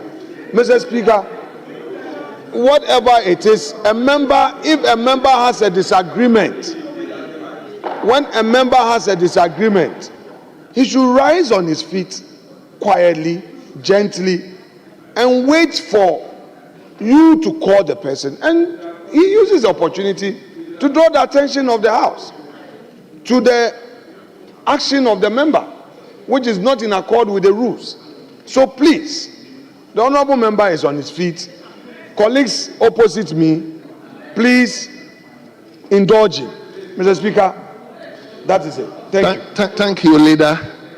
Please, let's take cue. Yes, Honorable Bosome Frehon member, please. Yes. Yes. Thank you, Mr. Speaker. Mr. Speaker, I think the minority leader's advice goes both ways.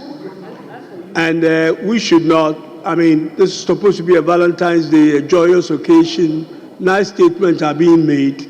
It should not become a statement that will basically get into a debate. And of course, that adds to part of the challenges that Mr. Speaker has in managing the House. So it should go both ways. Minority leader. Well, thank you. So please, let's all be reminded, per our standing orders 935, it's supposed to be comment. Don't do it in such a way that it will degenerate into debate. Please, so let's take you so that you have Oh, yes, honorable member. Thank you, Mr. Speaker. Mr. Speaker, with your indulgence, I humbly crave. I do not intend to make my contribution degenerate into a debate. Mr. Speaker, we have been in this House, and majority of members of this House have spoken and made reference to campaign and manifesto promises. They mentioned the 24 hours. They mention the 24 hours regularly, virtually in every statement they make. It's a campaign promise that they are hoping and expecting to make it, to realize it. Mr. Speaker, so it is not wrong or out of fetch for me to also mention the campaign promises that they made to the cocoa farmers that they are going to increase the cocoa from 3,000 to 6,000. Mr. Speaker, so if we are celebrating Chocolate Day,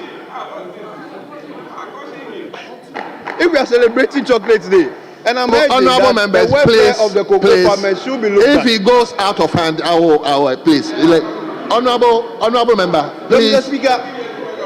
So, Mr. Speaker, having said that, it is also important that we prioritize the... But you've spoken more than 5 minutes. Just... It is important that we prioritize the farming areas and the roads that leads to the cocoa farming areas. I know all the constituencies and then the districts that are planting cocoa or have cocoa farmers would push for their roads to be developed. The Speaker, the maker of the maker of the statement also raised one very important issue, which is the illegal mining that is gradually eating the cocoa farming areas, which is important. All of us as a house should find a way how we can help. If we have to incentivize them, if we have to do whatever we have to do to make sure that our cocoa farmers don't turn their cocoa growing areas into mining areas. With Thank you. Thank you, Mr. Speaker. Thank you so much. Yes, I've seen, Minister, you'll be the last person to speak. So just give me the... let me... I've noticed Professor Bayo. Reverend, I'll come to you, please. Yes, Prof. Thank you very much, Right Honorable Speaker, for the opportunity to contribute to the 3 statements made. And I want to also celebrate all our cocoa farmers and all those involved in the production chain for cocoa. As a medical personnel, I want to touch a bit on the health benefits of cocoa. And I think the first speaker mentioned some of them. And I just want to say that the cocoa offers us a lot of health benefits that we are missing. From our brain health, cocoa releases something we call endorphins. And these endorphins modulate our mood. So they can manage depression, those who are suffering from broken hearts on a day of love. Some bit of cocoa can give you a very good mood. So we are encouraged to consume a lot of dark chocolate. Polyphenols from cocoa is cardioprotective, help in anti-inflammatory effects, can protect against cancers, can give you very beautiful skin, and control blood pressure and blood sugar. It is therefore very important that we encourage the consumption of cocoa. I would encourage that public functions should have cocoa breaks instead of coffee breaks. And we should encourage the consumption of cocoa during such events. Mr. Speaker, I would want, since today is also Valentine's Day, to wish my beloved wife, Dr. Mrs. Vera Bayu, who I believe is at the eye clinic at Kolebu operating now, a happy Valentine's Day, a happy Chocolate Day, and say that we should all love and let us consume enough Ghanaian chocolate and cocoa for all the health benefits. The honorable member is asking me to say that cocoa can promote libido. I haven't said that. Thank you very much. Thank you very much. Now, let me give it to honorable member for trouble. Thank you. Honorable member, I'll give you a lot of time, please. So let's. Thank you, Mr. Speaker, for the opportunity. I rise to support a statement made by our colleagues. Mr. Speaker, as today is a vast day, we are expecting our men in this house, our brothers, our backbones, to show us some love. A reel of flowers and some chocolates to all the female in this house. Thank you, Mr. Speaker. Thank you very much, and I thank you for making it snappy. Yes, let me go to my boss constituency, Honorable Anthony Suma. Yes. You have to show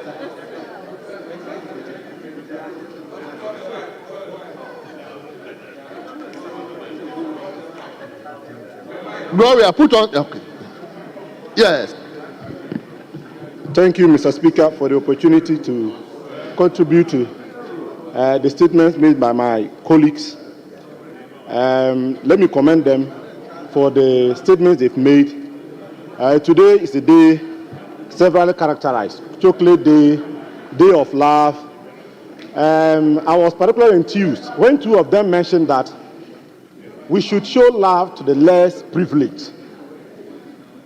Chocolate Day, Day of Love should not be love we just share with our loved ones.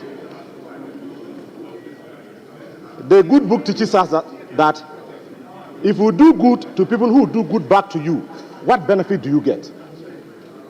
And we have less privilege amongst us. And then this house is particularly positioned uniquely to be able to influence or affect the life of the less privileged.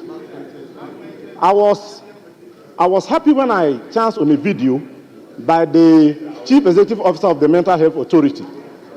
And then she made a comment about using this day to show love to people suffering some form of mental illness. And I think that this month, February, and this particular day, we should look at the less privileged, particularly people suffering from mental health. The chief psychiatrist once said that about 2.3 million World Health Report, that about 2.3 million of Ghanaians are suffering from some form of mental illness. And the chief psychiatrist also once said that over 700,000 people in this country are suffering from some form of severe mental illness. That is a significant proportion of our population. So today presents a unique opportunity, and particularly that the Mental Health Authority celebrates this day and this month as Mental Health Month. I think that we should dedicate some time for mental health in this chamber. Mr. Speaker, the success or greatness of a society, if I will refer to Mahatma Gandhi, is measured by how we treat the weakest in the society. Let's not reduce this day to showing love to those that can show us love back. Let's think of those who don't have the ability, who don't have the means to show us love back. And talking about this, as I indicated, we have a very unique opportunity to affect the lives of these people. This House passed a bill, the Mental Health Act. And in the Mental Health Act, we indicated that there should be a mental health fund to help deal with mental health issues in this country. As I speak to you, that hasn't found expression yet. I had the opportunity one time to question the health minister on why we're not having the fund established. And he said that they were doing the necessary legislative work to get the fund established. Yet it is not. So on this day, I want to brief about this, but to say that let's look at the other perspective. Let's use this unique opportunity, particularly in February, to affect the life of people living with mental health challenges. Because by the proportions that have been put out, it is very possible that even sitting here, we have people who are suffering from mental health. We all somehow have persons living with us or relations that have some mental health challenges. So today, I want to appeal to all my colleagues and everyone listening to us that let's use this opportunity to share the chocolates with people suffering from some form of mental health challenges. Thank you, Mr. Speaker, for the opportunity. Thank you very much. 1-1. So let me go to Etiwa West.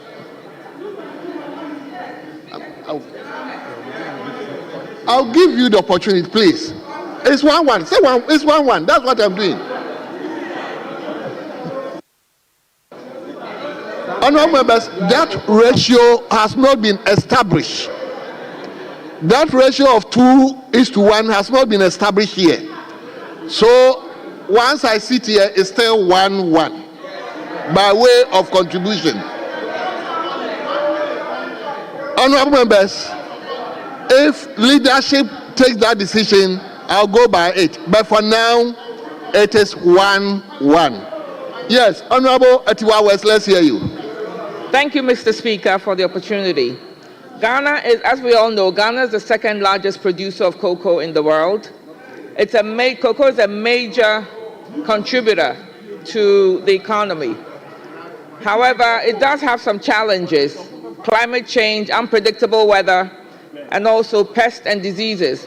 So I'd like to take this opportunity today, as we're all munching the chocolate and enjoying the result of our cocoa farmers, that the Ministry of Agriculture, that the minister in charge of that ministry should continue the support that the NPP government was giving and providing to all the cocoa farmers and that sector.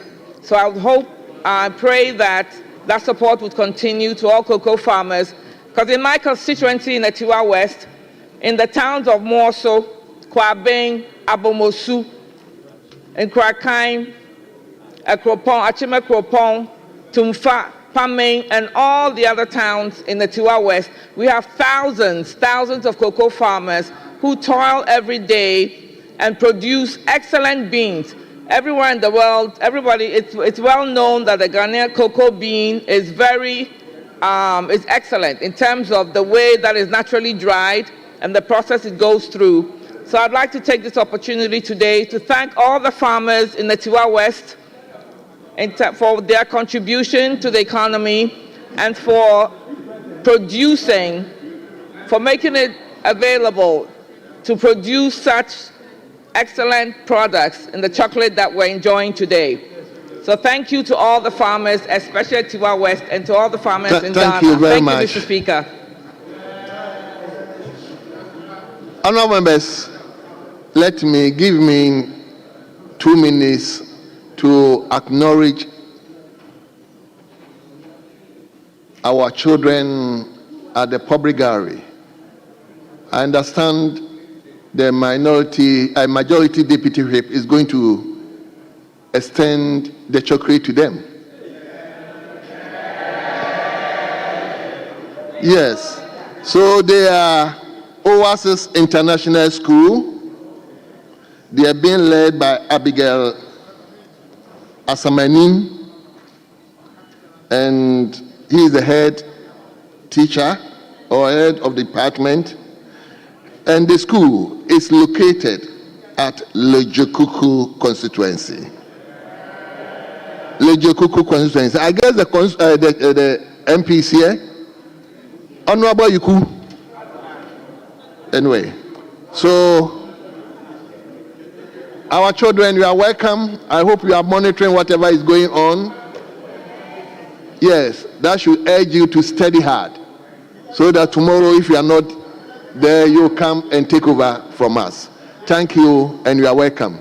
So let me go to Honorable Samson Ahi. Yes, a cocoa growing area man. Thank you very much. Thank you very much, Honorable Samson, for the opportunity to contribute to the 3 statements made by our colleagues. Mr. Speaker, I think today is a special day. And a special day it is. And let me take this opportunity to wish all women in the Bodi constituency a a happy Valentine's Day, and by extension, all women in Ghana, particularly women in this chamber, a happy Valentine's Day. Mr. Speaker, in all the statements, we are encouraged to consume more chocolate. I want to take it through the dimension of creating jobs when we eat a lot of chocolate. We have the cocoa processing company, which is responsible for producing chocolate. But the more we eat chocolate, we create jobs, we create wealth, we create opportunities for Ghanaians. We support the company to grow so that people can earn their livelihood. Mr. Speaker, I've observed one thing, and I want to recommend that anytime there is conference on the program, you will see coffee break. Coffee break. Today, as we have been encouraged to eat chocolate, I want to recommend that henceforth, in all our conferences, on the programs, we should rather have cocoa break instead of coffee break, so that we will be encouraged to inculcate the consumption of cocoa in our people. Mr. Speaker, cocoa farmers, during the first tenure of President Mills, he initiated a lot of cocoa rows programs. Mr. Speaker, when he left office, cocoa rows that were supposed to be constructed were abandoned.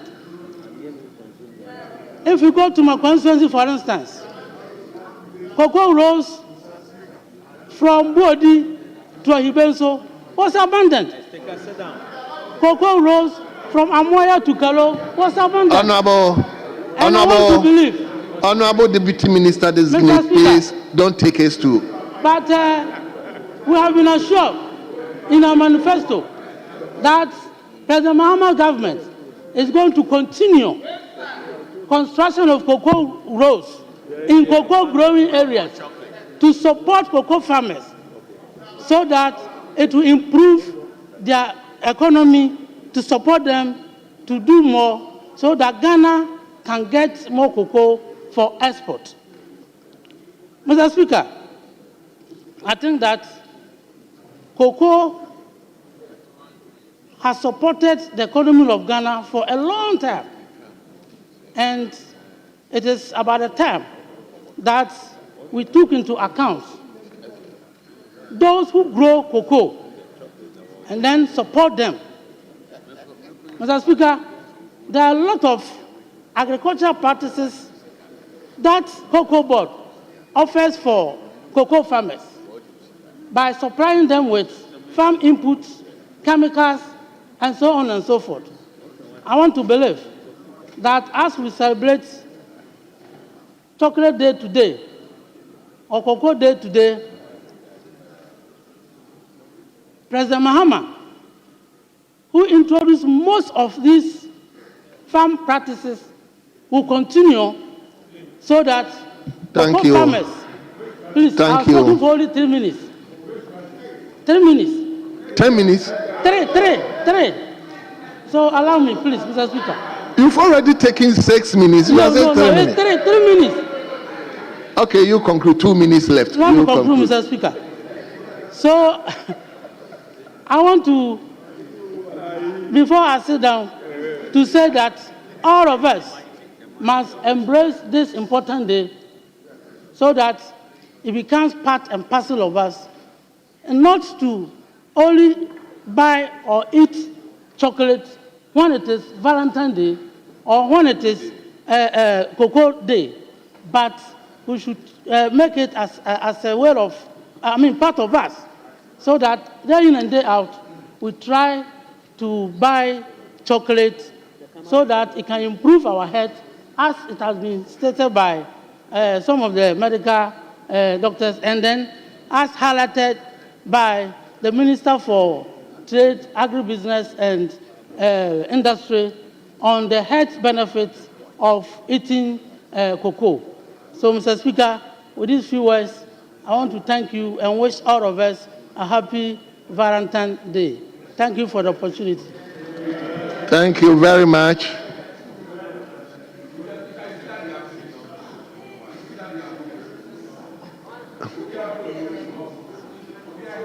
Okay, Honorable Stephen Amwa.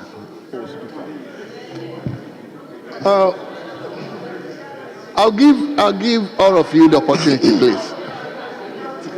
One here. Dr. Sandali, one here. Mr. Speaker, I thank you so much for this opportunity. Mr. Speaker, I would like to place emphasis on a few selected extracts from the good books, the Bible and the Quran, about love. Since today we are talking about love, chocolate, and anything that will unify us as a house to build this country with one purpose. Mr. Speaker, 1 John 4:8, 1 John 4:16, 1 Corinthians 13:13, Quran 85:14, they all talk about the fact that God is love. And even when it comes to hope, faith, and love, the Bible says that love overrides all these virtues. I think today is a special day that as parliamentarians, we need to have a special segment of our time resource to ponder over a lot of issues, to redefine a new relationship between minority and majority, and treat certain national issues with love that will benefit the young ones out there. Mr. Speaker, I think today is a day that all of us should develop a new form of love for the poor children out there. Our love should be shown and illustrated in what we say here, what we do in our various offices, as parliamentarians, as appointees, the resources that the state gives us, the kind of comments we make. Love is not just by words, but love is by action. So I'm saying that for today, I extend my special love to all the wives of the cocoa farmers in our country, to all the first ladies, former and the present first lady, and to all our beautiful women here, both minority and majority. Mr. Speaker, Mr. Speaker, this is not about whether I'm married or I'm not married. It is, I know marriage is important, but Ecclesiastes says that there is time for everything. So let us take our time. Mr. Speaker, I want to end. Mr. Speaker,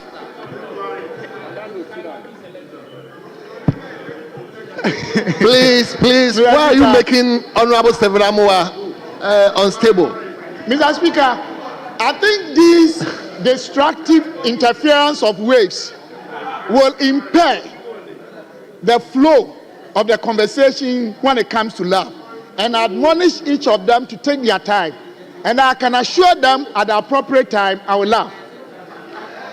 But before I sit down, Mr. Speaker, allow me to extend this to my mother, 100-year-old mother. She can't understand English. So with your indulgence, if I say me catch me, I say me don't know. Now, me wish you know, happy Valentine's Day. The last thing I want to say is that my brother from the other side, we are not debating, but I want to assure him that the continuity that they want to continue, we will support them. to continue growing and expanding all factors that will ensure that our cocoa farmers and cocoa as industry will expand.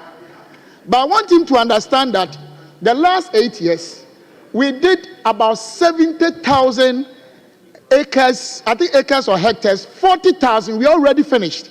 So it's something that they will continue. I know Honorable Eric, he's a good man, very intelligent, and they will continue that. But apart from that, Mr. Speaker, God bless Ghana. God showers his blessings upon us. Let us love each other now and begin a new wave of love that the outsiders will follow us. Thank you. God bless you. God bless Ghana. Thank you. Love. Thank you. Let me give it to Kintampo South. Thank you for the opportunity, Mr. Speaker. Please, I'll give all of you the opportunity. So. Mr. Speaker. But please, let's be snappy. You could see a lot of our colleagues who are all desirous to speak. So let's make yes, it. Yes, Mr. Speaker. Thank you for the opportunity to contribute the statement made by our ministers and our leader. Mr. Speaker, once we acknowledge the importance of Ghana cocoa contribution to the economy, let us not forget about our farmers who produce the cocoa on a special day like this. Mr. Speaker, I watched a documentary on CNN titled The Coconomics, in which a farmer couldn't even recognize chocolate. Mr. Speaker, so on this day, I wish and I want to tell our leaders and our ministers that, and appeal to them to find a way to reach out to the farmers on a day like this to also enjoy the taste of cocoa. Thank you for the opportunity, Mr. Speaker. Thank you very much. Let me now go to Okre. Oh no, then it's Kwabri East. Honorable Unyina. Thank you, Mr. Speaker, for the opportunity to contribute to today's discussion. The National Chocolate Day is a very important day since it's also doubling up as the Valentine's Day, which is a day of love. So, Mr. Speaker, I would like to extend my heartfelt love to the good people of Kwabri East, and also by extension to all the women and the market women of Kwabri East. And Mr. Speaker, in the same spirit as yourself, I'd like to also extend my heartfelt love and a happy Valentine's and Chocolate Day to my beautiful wife, Adia Pena Akosia Sewa Odu Jemfi, and also to my mom on this August day. Yes, Mr. Speaker, they say I should say it loud and clear. So to my beautiful wife, Adia Pena Akosia Sewa Odu Jemfi, I wish to extend my heartfelt love on this day. Mr. Speaker, we can't talk about National Chocolate Day without talking about cocoa. Cocoa plays a very important role in the daily economics of this country. And you know that cocoa has been a very important cash crop to Ghana. And by far, Ghana is touted as producing premium cocoa, and the cocoa is of premium quality. Mr. Speaker, however, the farmers and all the people in the value chain, in my opinion, are not being looked at critically. And we have to, as a country, celebrate our heroes. And we have to celebrate these gallant farmers by looking at few areas and some areas that I would like us to go through. Mr. Speaker, for instance, in the area of pensions, cocoa farmers go through all these daily hassles of planting, harvesting, fermenting, bringing the produce to the mats and drying them. And even in the stand, at the stage where they are about to sell, they go through a serious time because some of these purchasing clerks have adjusted their skills so much that it is to the detriment of the cocoa farmer. And so we need to recognize them. And at the end of the day, after they have gone through all this and they have retired, they have gone through after 60, 70, and they are no longer able to go to the farms and produce, there is no pension for them. The cocoa farmers, if you go and look at a farmer who has planted cocoa for 20, 30, 40 years, and the person goes into pension, it's quite an eyesore. Mr. Speaker, another issue that we have to also concentrate on is illegal mining. Mr. Speaker, our yield has been dropping for the past 3 years because of the encroachment of illegal mining on our cocoa farms. And you see, it gets to a point that even farmers who are not willing to cede their farms to illegal miners are forced in a way to give their farms off because of the illicit operations, to the extent that it gets to a point that they cannot even get access to their farms. And we need to ensure that this thing is stopped. Otherwise, in the near future, we are going to have a situation where farmers will be at a detriment and Ghana cocoa will fall drastically. Mr. Speaker, let's also have a look at our input side and also improvement of yields. Mr. Speaker, there has been some programs like CORIP, Cocoa Rehabilitation and Improvement Program, and also the hand pollination that was started by the previous government, that were very important catalysts that were leading to improvement and increase in cocoa, the production of cocoa. Mr. Speaker, we need to go back to these basics and ensure that, we also had the cocoa mass spraying and all this stuff. We need to go back to these basics. Mr. Speaker, in conclusion, the cocoa price now in the world market is around $10,000 per ton. And I think we are in the right space to ensure that we give enough to our farmers. Mr. Speaker, thank you. Thank you so much. Concentrate on sustainability. Thank you so much. Let me give it to Honorable Afo. I'm coming. Yes, Honorable Afo. Sir, you also come from cocoa growing area. Let's hear you.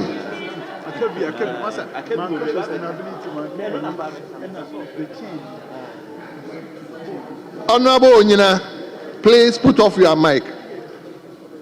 Yes, you can now. Mr. Speaker, let me thank you for the opportunity to make a contribution to the 3 statements that has been made today on the floor.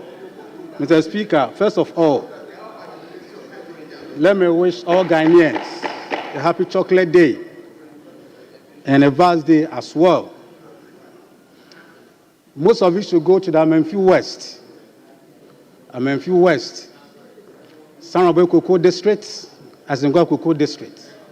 Mr. Speaker, let me put on records that out of 276 constituencies, my constituency leads the cocoa production in this country. So I use this occasion to wish them very well and bless them and tell them that, Mr. Speaker, most of their problems respect the cocoa production in this country, more especially Amenfi West, will be solved as early as possible. Mr. Speaker, respect to cocoa rows, I know I've been asking a lot of questions. So I'm not cutting it short. The Minister for Rules is just looking at you with a smile. So I know your rules. Mr. Speaker, free supply of fertilizer, I think it will be in place. Enough chemicals for cocoa mass production and the cocoa price as well. Mr. Speaker, the reason I've stood up is let's use this day to revamp the internal marketing of cocoa in this country. I'm talking about the license buying companies. Most of them are down because of how they were treated by the previous government. So as we speak today, produce buying company is down, FEDCO is down, Ejumapa is down, cocoa merchant is down, and a lot of it. Mr. Speaker, what is more particular about this is that these license buying cocoa companies, they help to grow the rural economy in this country. So when they are down, it means that the rural economy is broken. So let's use this day to revamp the cocoa sector, the internal marketing of cocoa. Most of the people they are at home, the employees. They are not unemployed. Let's look at PBC now. So, Speaker, I will not speak so much than to say that let us use this day to revamp the internal marketing of cocoa so that our rural economy will grow. Thank you, Mr. Speaker, for the opportunity.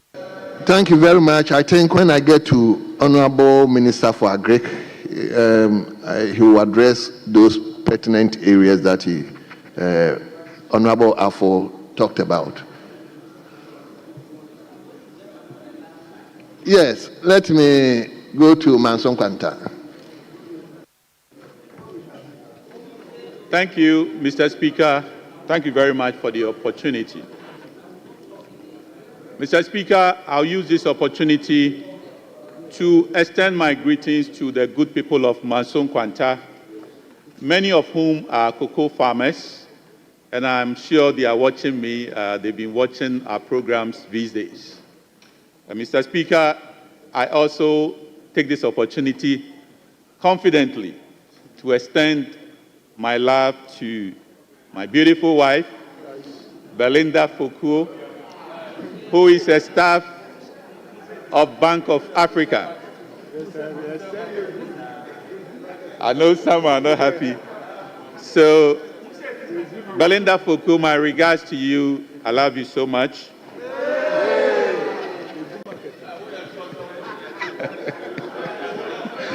Mr. Speaker, Valentine's Day has come to stay, and even the anticipation of it is just exciting.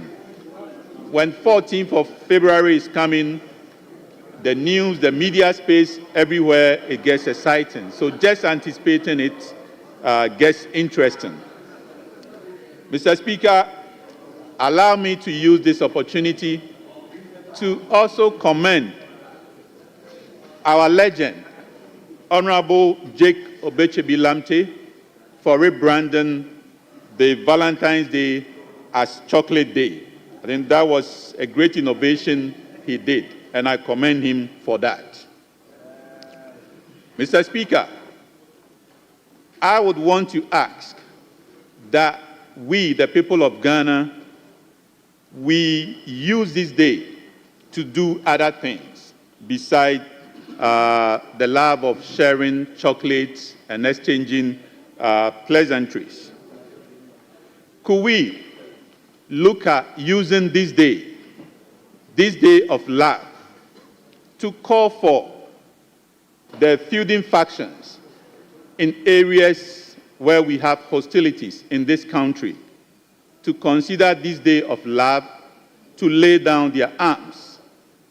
The day that we are celebrating love, at least for that day, can they sit face to face, or can they mediate using this day of love to bring peace to the pockets of areas where we have challenges in this country, being it Boko, being it Hohoi, wherever that we have challenges? Could we use the benefit of this beautiful day to bring peace in these pockets of areas? Again, Mr. Speaker, being intentional with this day, could we, just like we've had the tourism ministry doing its best to rebrand Christmas in Ghana as a day for people across the world to come and spend Christmas with us here, could we look at doing a similar thing so that Ghana, which is the second largest producer of cocoa, becomes a hub for chocolates during Valentine's Day? So people around the world will be excited that on the 14th of February, let's all go to Ghana to enjoy chocolate. And it should be chocolate that is made in Ghana. So, Mr. Speaker, what I'm saying is let's be intentional with it. If Germany has what we call Oktoberfest, where people go sit together to drink beer, and this attracts tourists around the world, then Ghana, which has this commodity with all its health benefits, could be rebranded to make Ghana also a hub for chocolate. And we can also have a chocolate fest, just like Germany has their Oktoberfest. Thank you. I thank you, Mr. Speaker, for the opportunity. Thank you so much. Thank you very much. Let him go to Pusiga. Let him go to Pusiga.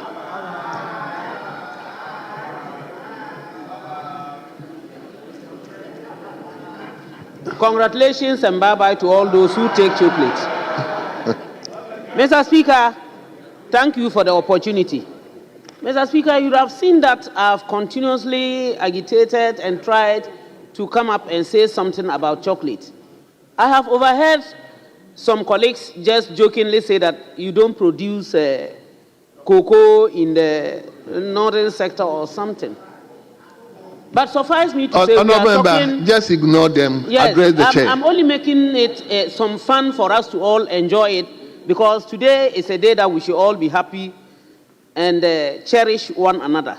Mr. Speaker, originally it was called St. Valentine's Day, and it has been used for so many other things. In this same chamber, around 2015-16, we discussed and agreed that let us also incorporate something that would move Ghana forward and enhance our economic values. So what we thought and discussed was our chocolate. Let us ask ourselves, Mr. Speaker, what have we done since then to actually ensure that the discussions that we had, we have implemented it? There are a lot of people in this country, especially the northern sector, Upper East, Upper West, Northern region, and what have you. They don't even know how the cocoa pod is. Not to talk of the beans, and to talk of whatever we can get out of it, like chocolate. We had agreed that with the school feeding, due to the benefits, even if it's half a bar that is being produced, to also let them have that feel, see what is referred to as chocolate. We should be able to do that, even if it's once a week. We said all these things, we haven't done any of it. We continuously carry our cocoa out. Sometimes we hear about trafficking of cocoa, carrying it out, and what have you. And we want to get value, money, economic benefits. I think we need to rethink and make sure that our factories work more and that our children grow to appreciate what we are talking about. We are lucky, maybe some of us, especially from where cocoa is not grown, but I know that there are peoples or some people from the cocoa growing areas who have never tasted chocolate. Because the cost of a bar of chocolate just in the market, what has been distributed here, is so high that individuals around there who do not have that money may use that money for their ingredients and other things rather than buy chocolate. What are we doing about it? Are we going to ensure that not only the cocoa growing areas, but also other areas that cocoa is not grown, on days like this, our farmers, especially the women and children, have a feel of it? Colleagues have mentioned the love that we need to show on this day. That love is not for the way people have perceived it today, like running around and saying, excuse my language, my boyfriend has not given me this, my husband has not given this, my husband. No, it's a love that you need to show to individuals who do not have that opportunity. Let us go out there, let us see what is happening, especially those who have mental problems, as mentioned earlier on. Mr. Speaker, if you go out there, it's a pity. Some of them stand like stooges. Some of them walk and fall. You simply don't understand. Let us extend that love to them and share whatever we have today with them. And I think it will go a long way to help all of us and for us to realize what is referred to as St. Valentine's Day. With this, Mr. Speaker, I extend my love to all my colleagues in this parliament, both men and women, all Ghanaians, everyone alive that with St. Valentine's we love everyone, and I wish us all the best. And for this day, we live together and then we share together. Thank you very much, Mr. Speaker. Thank you very much. Yes. Thank you very much, Mr. Speaker, for this opportunity. I would like to first of all use the opportunity to thank the maker of the statement and also wish my constituent, that is Nalerevo Gambara constituency, a happy chocolate day. Mr. Speaker, Ghana is seen as the second largest producer of cocoa. But if you go to some of these cocoa producing communities, you will realize that these communities are lacking basic amenities. The poor farmer who goes to the farm every day, work day and night to get the cocoa beans, the children of the poor farmer and the poor farmer himself or herself does not get the basic amenities to enjoy in the community. Basic amenities like water. You go to some of these cocoa producing communities, good drinking water is a problem for some of these farmers. You also realize that the cocoa farmer children do not go to school because some of these communities, you can't even find a primary school for the cocoa farmer child to go to school. So, Mr. Speaker, as a country, we have to look at that aspect to improve the life of the cocoa farmer and the families. Mr. Speaker, if you look at the contribution that this industry is making to our economic growth, but a lot of it is going through illegal ways. That is smuggling. A lot of our cocoa beans has been smuggled. So I would like to call on the relevant authorities, especially the Ghana Cocoa Board and the security agencies, to take this seriously. If not that day in, day out, cocoa is being smuggled out of the country. Mr. Speaker, if we also look at the price of cocoa products, it's making it difficult for the ordinary Ghanaian to enjoy the cocoa product. Mr. Speaker, this one, in certain shops, they sell this one 20 Ghana cedi.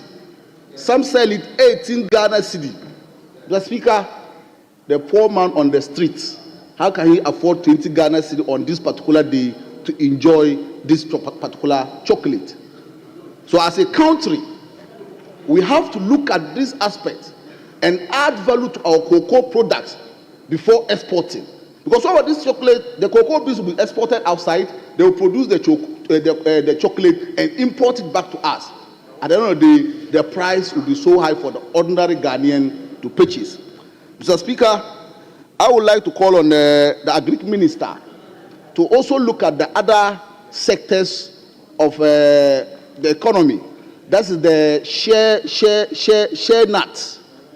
In as much we are talking about cocoa, if you go to the northern part of the country, Savannah region, Upper East, Upper West, Northeast region, especially my constituency, Nalero Gambara constituency, there are a lot of share trees there.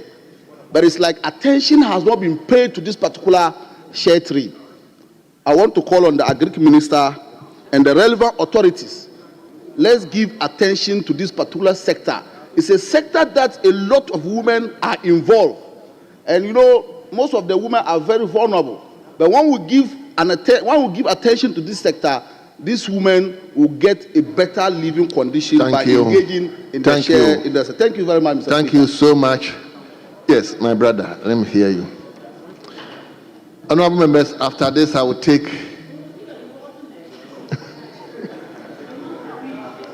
Yes, let me hear you. Thank you, Mr. Speaker, for the opportunity to contribute to the statements ably made by the Trades Minister, the Minister for Tourism, and then the first Deputy Majority Whip on the vast day and the chocolate day.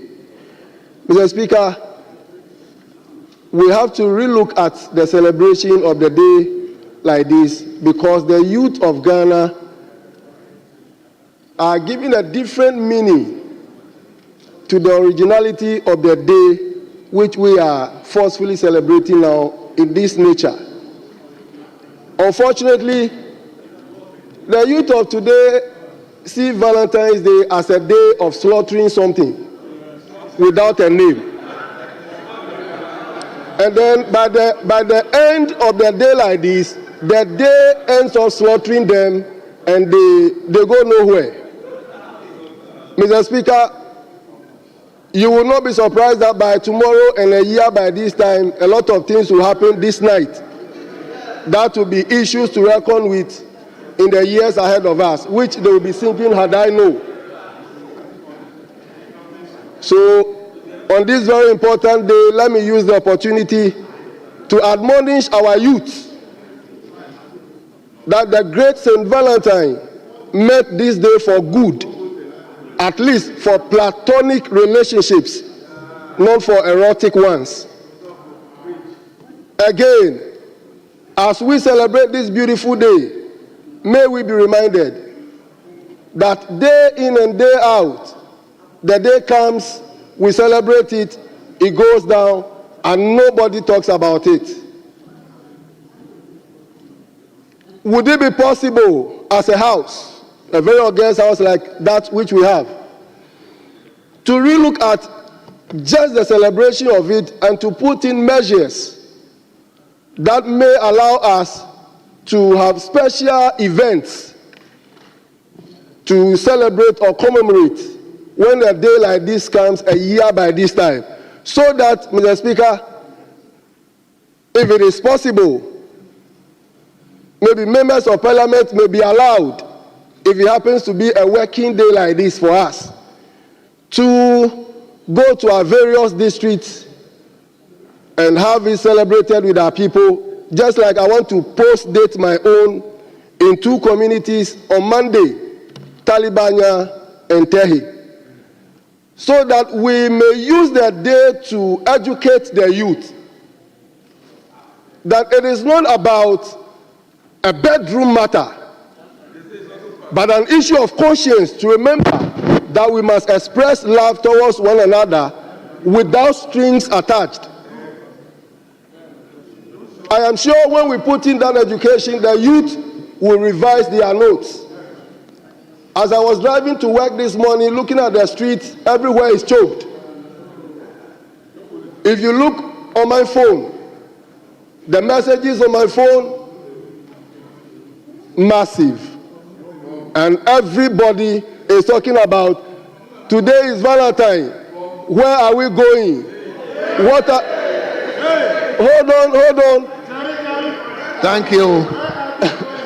Thank you. So, Mr. Speaker, in conclusion, let the youth out there be made known that it is not for what they are thinking, but that we should just reach out and express our love. I mean, the normal love, and not that one they are thinking. That will end up leading them where they are not supposed to be. Mr. Speaker, with this, I thank you very much. Thank you. And to wish my beautiful wife, Akosia Nyantechiwa Ompombese, Mrs., a happy birthday, and to say, Akosia, I'm coming home, wait for me. Thank you. Thank you. Thank you very much. I'm looking at all of you, your constituency. I think, Kendall, we have a lot of cocoa from your area. Let me hear you. Okay. Kendall. Thank you very much, Right Honorable Speaker, for giving me the opportunity to also make my contribution towards the celebration of Love, Chocolate Day, and for that matter, Cocoa Day. Mr. Speaker, Ghana had depended on cocoa for a very long time and was the leading producer until we were overtaken by La Côte d'Ivoire. That notwithstanding, we still produce the best cocoa in the whole world. So it's incumbent upon us to play a very significant role in the production of cocoa. Mr. Speaker, these days we are having serious challenges. Production are gradually running away from that industry. It is the old men and women who still manage our cocoa farms. And as they grow old and they are not getting the younger ones to take from them, we our position to other countries. The governments over the years are trying hard to provide the necessary incentives to make cocoa production viable. We're also having challenges about our environment. Cocoa is a special tree that requires some shade. It needs vegetation, current destruction of our forests. If we don't take pragmatic steps to ensure that we continue to have our forests preserved, we may end up one day losing our second position to. We have research services, we have extension services, incentives that our governments have been providing. But we also need to go beyond that and ensure that the vagaries of the weather may not continue to be detrimental to the production of cocoa. We need to do a little more sensitization and education on how to preserve our forests and how to improve upon cocoa production so that we will continue to have cocoa beans which will be used to produce the chocolate that we may wish to have. It is also a fact that we produce cocoa, but we don't consume much of cocoa by way of drinks and the chocolate. Now that we are promoting intra-African trade, taking advantage of the African Continental Free Trade Area, it is our expectation that we will encourage more trade between Ghana and our sister countries in Africa who are not fortunate to have the vegetation that makes it possible for cocoa production to take place. That will also help us to improve upon our economy. Now, all those who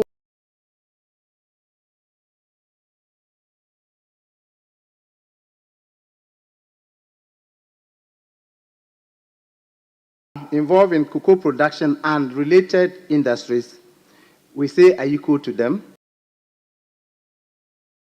We challenge our cocoa farmers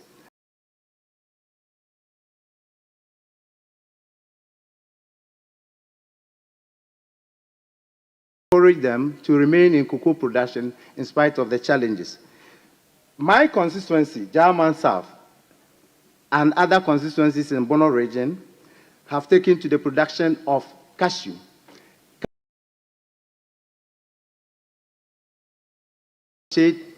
And in recent times, we rather are using cashew to provide the shade that cocoa needs under them. And that is helping us to have the shade that cocoa requires to grow extensively. So we encourage other areas where cashew production and at the same time use that as a cover.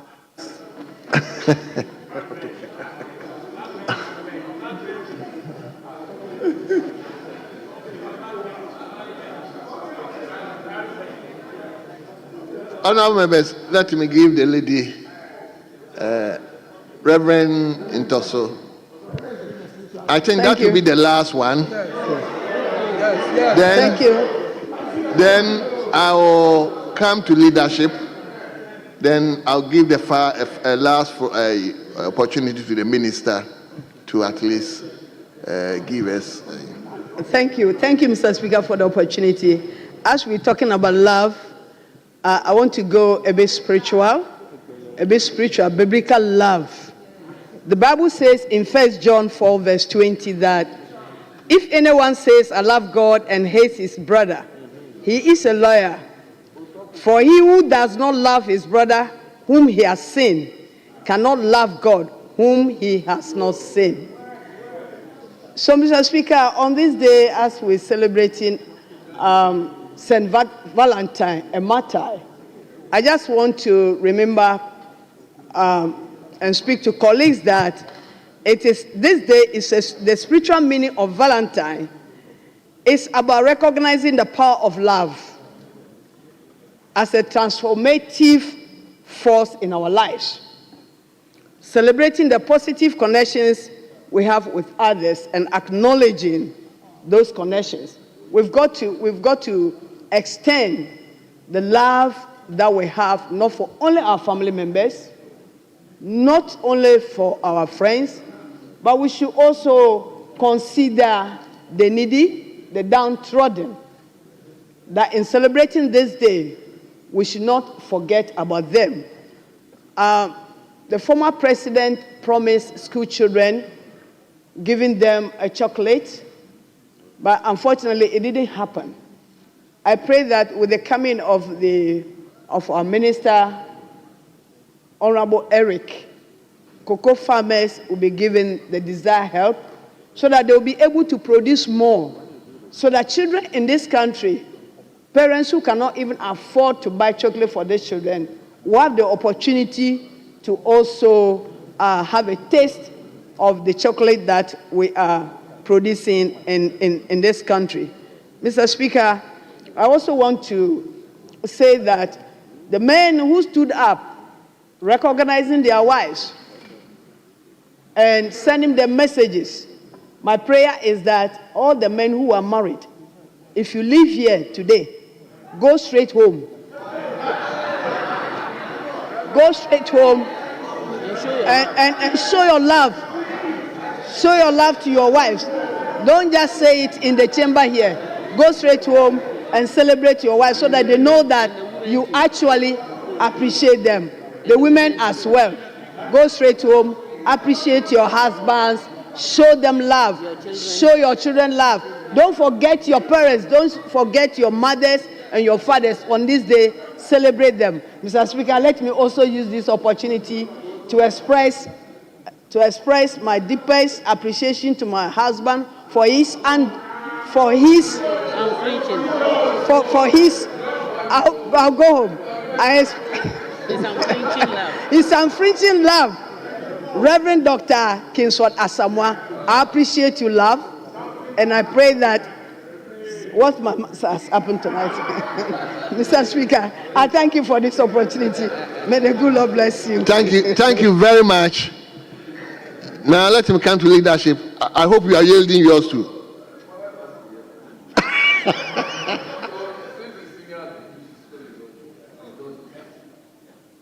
Okay, senior, let me hear you. Senior, 1 minute. Let me hear you, son. Mr. Speaker, thank you very much for this rare opportunity.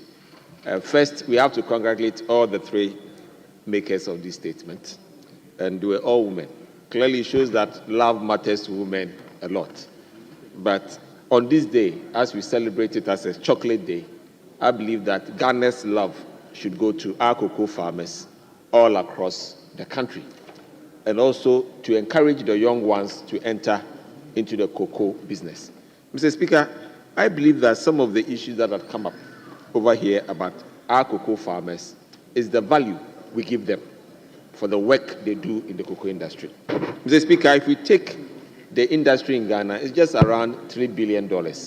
Meanwhile, the world value of cocoa processed is about 140 billion, going into 170 billion. Clearly, I believe that we need to change the equation, how we create value for our cocoa farmers. First, I do believe that we need to start looking at ways of making sure that all the cocoa we produce in Ghana are processed fully in Ghana, not just semi-processed, fully processed in Ghana. And we should look at ways of giving Ghana's cocoa free to the producers, and we taking a profit, a percentage of the profit from the manufacturers. If, for instance, we give the cocoa and then their profit is about, say, 20 billion, we can get 10 billion instead of getting 3 billion. Instead of this business of selling it at low value to them, and then we don't get anything. And when we are able to create that value, we should be able to pass a lot of it on to our cocoa farmers so that more people will gain more in the cocoa industry and they'll be ready to invest more in the cocoa farms. Because in situations where cocoa farmers are known to be selling their cocoa farms to Galamsey people and then reducing the production of cocoa in a lot of villages all across the country, I believe that we should have a market mechanism to make sure that they see more value in cocoa farming than the other way around. Thank you. Okay, Mr. Speaker. Thank you you very much. Thank you. Yes. Now I'll come to leadership. If you want to talk, or you are sitting to him. Leader. Yes, Ashu, or you. So. You were granted one day, and I signal to you that then you should grant 1 year before. I know, but I'll give Honorable Opoku, a lot of time too. So that is why. Yes, to respond to all the issues. So Honorable Jerry, just conclude. Very well, Mr. Speaker. Mr. Speaker, I thank you very much for this opportunity. Mr. Speaker, on this very special day, which is the 14th of February 2025, Mr. Speaker, I want to wish my one and only very sweet wife, Josephina Abna Shaib, a happy Valentine's Day. And Mr. Speaker, unlike those who are making noise that I should go home, I will go home. Mr. Speaker, I also want to take this opportunity to wish my mother, Giftina Aduanunu, the one who gave birth to me, a special love. I want to wish her a happy Valentine's Day. And Mr. Speaker, there are 3 solid women who are doing very marvelous things in my constituency, in Wejagbawe. One is Apostle Lillian Kuma. She is in charge of Disciples of Christ Ministry. Mr. Speaker, you know what she's doing? She's showing a lot of love, affection, and care to the less privileged. She's doing this also in support with the Weja Manye, Na Amakuma, and Bawe Manye, Na Yaniede. I wish them all a happy Valentine's Day, and to just express my love and gratitude to them. Mr. Speaker, not forgetting my beautiful children. I just want them to understand that Daddy loves them very much. Mr. Speaker, beyond all of this, I am a beneficiary of the Cocoa Board Scholarship. And I know what cocoa has done for this nation. Mr. Speaker, we must continue to support the processing of cocoa and also push policies that would benefit this nation for the very important promotion and innovation of cocoa and the benefits that come out from cocoa. Mr. Speaker, we need to strengthen infrastructure, enhance the capacity of farmers. We also need to offer incentives to local manufacturers. Mr. Speaker, we also need to come to the understanding that we need value addition within our country, which will promote and preserve job opportunities, which will also create wealth and also solidify Ghana's reputation as one of the major leaders in the cocoa value chain. Mr. Speaker, in conclusion, as we celebrate today the National Chocolate Day, let us recognize that there are far-reaching impact of processing cocoa in Ghana, and I'm very excited to see the Agric Minister here. Mr. Speaker, it is a sector that strengthens our economy. It enhances our global competitiveness. and provide sustainable livelihoods for many Ghanaians.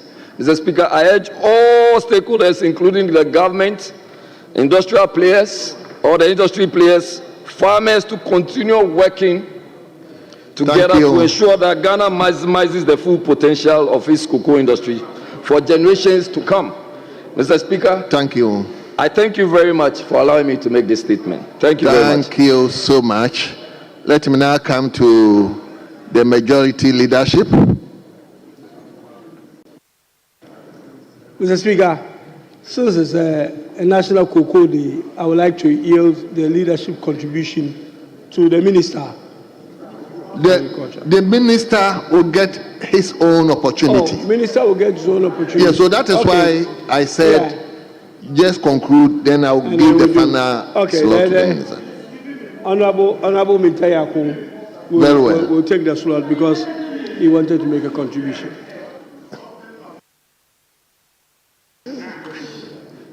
Thank you, Mr. Speaker, for the opportunity to contribute to so it's Keiko South now yielding to Keiko North. Yes, please. Oh, I see.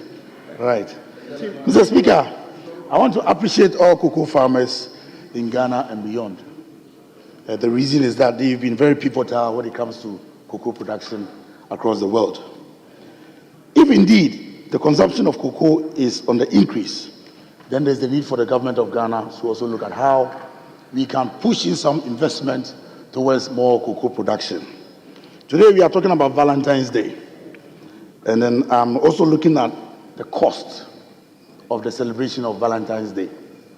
In America, when it's Valentine's Day, families share flowers, they share candies, and they also share cards.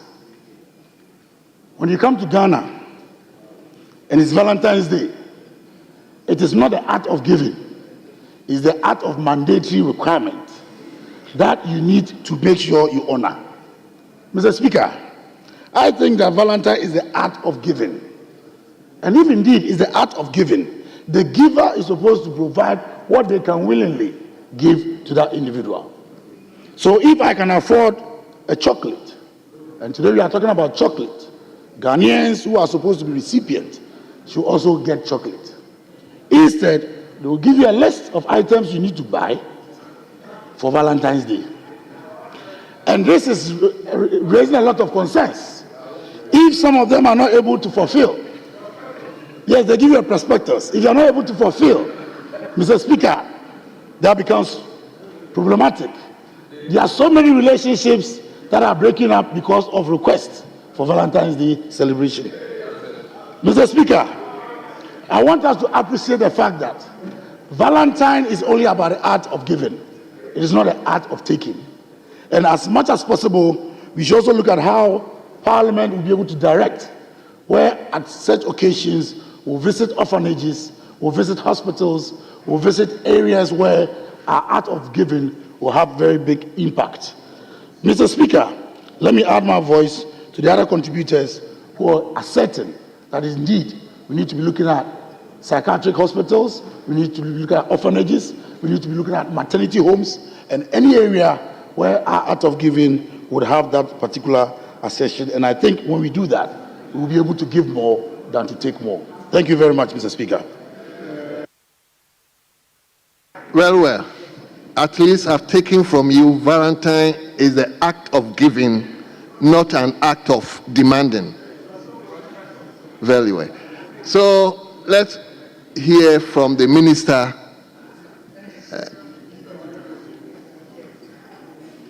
Thank you very much, Mr. Speaker, for the opportunity to contribute to the statements on the floor of the House.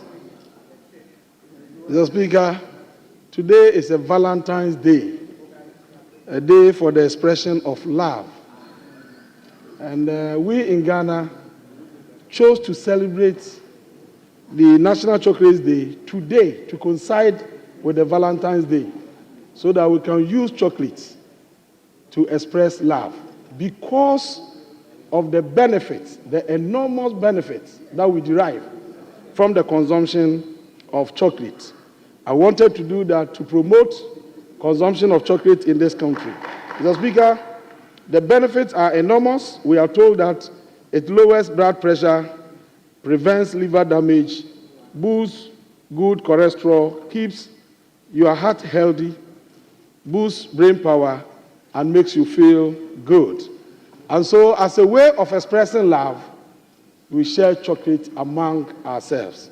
And that is why the day is a unique day. But while celebrating, it is important for us to pause and reflect on the chocolate industry globally and in Ghana here, and also look at the key ingredient that goes into the production of chocolate in this world, in Ghana, for instance. Mr. Speaker, in the global environment, the global chocolate industry is estimated around $119 billion United States dollars in 2023, and it is estimated to grow at 4.1% between 2024 and 2030. But unfortunately, Africa's share in this huge market, this multi-billion industry, chocolate industry, African share is just 1%.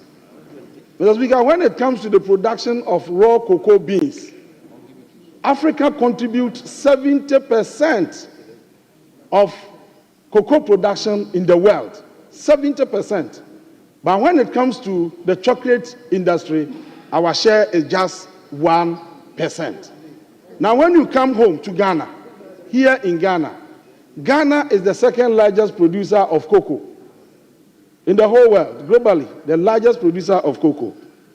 But the only cocoa processing company that is owned partially by government of Ghana is the cocoa processing company. The cocoa processing company of Ghana, has a processing capacity of 64,500 tons. But in 2023, they processed just 6,614 tons. And in 2024, they processed just 2,886 tons. Mr. Speaker, the company is now operating far, far, far below its capacity. And it's no wonder that in the first half of 2024, they recorded a debt of $9.5 million US. So clearly, the processing company is on the verge of collapse. And this is attributable to lack of cocoa beans. The second largest producer of cocoa in the world is unable to supply enough cocoa beans to its processing company. That is the paradox. That is the paradox. And so there's the need for us to look at how we can increase cocoa production in this country. Mr. Speaker. Minister, hold on. I didn't want to do that, but you probably yes. Right, Honorable Speaker. I am rising on Order 64.3. Order 64.3. A member may draw the attention of the person presiding at any time during a sitting.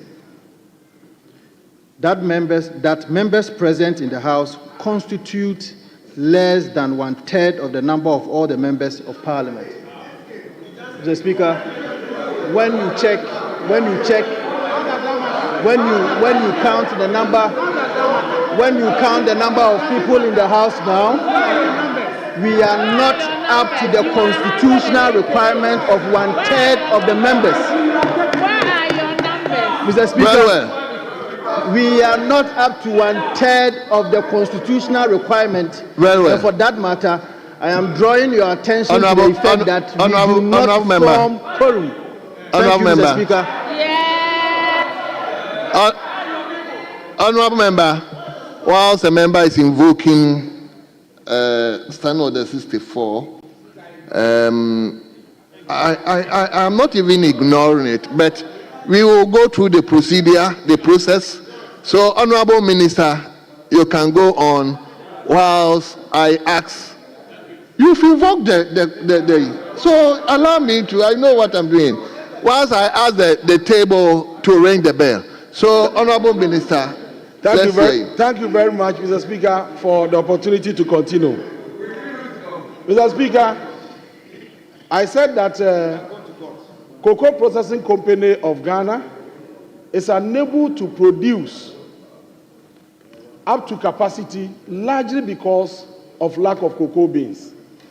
And I was lamenting over the paradoxical situation where the second largest producer of cocoa is unable to deliver beans for processing in its own country. Mr. Speaker, this comes to cocoa production. And honorable members who earlier on contributed alluded to the need for us to look at how we can increase cocoa production. Mr. Speaker, the first point raised by one of our colleagues from the other side had to do with the producer price of cocoa.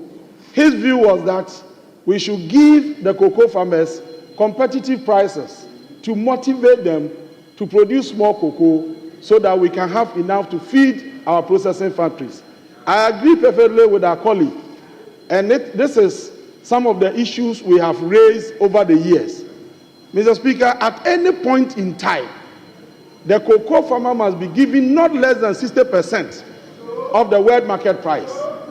And you recall that I have stated this here more than 1 million times, especially when we realize that in the past years, especially last year, cocoa farmers were being given 30% of the FOB price. We spoke against that. And stated categorically that given the opportunity, will ensure that farmers are given more than 60% of the world market price. And Mr. Speaker, the former Western Regional Minister, Regional Minister, please.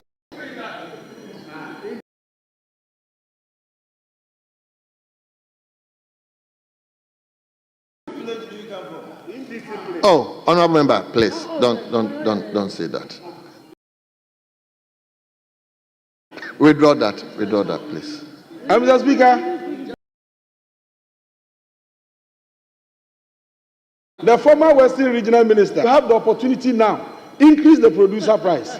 That was what he to give cocoa farmers more than 60%. We want to give them 70%. But they know they have set a trap for us. The trap is that in their handing over notes, they indicated that the cocoa board owes their creditors an amount of 27 billion Ghana cedis.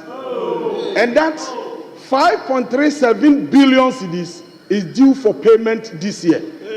Mr. Speaker, what that means is that this year, if you get the money, set aside 5.37 billion to pay for the debt before you proceed to determine the producer price of cocoa.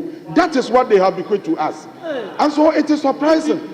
It is surprising that after creating this mess, you have the courage to mount pressure on us to increase producer price today, while at the same time you are urging us to go and pay debt.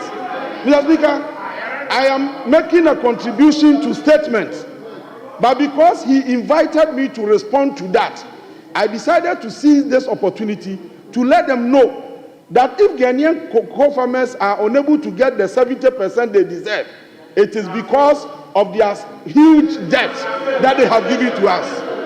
They have created it. Then again, Mr. Speaker, they talk about, one of them raised the issue about produce buying company. And I remember you said, when it gets to my turn, I should respond to that. Yeah. Mr. Speaker, yes.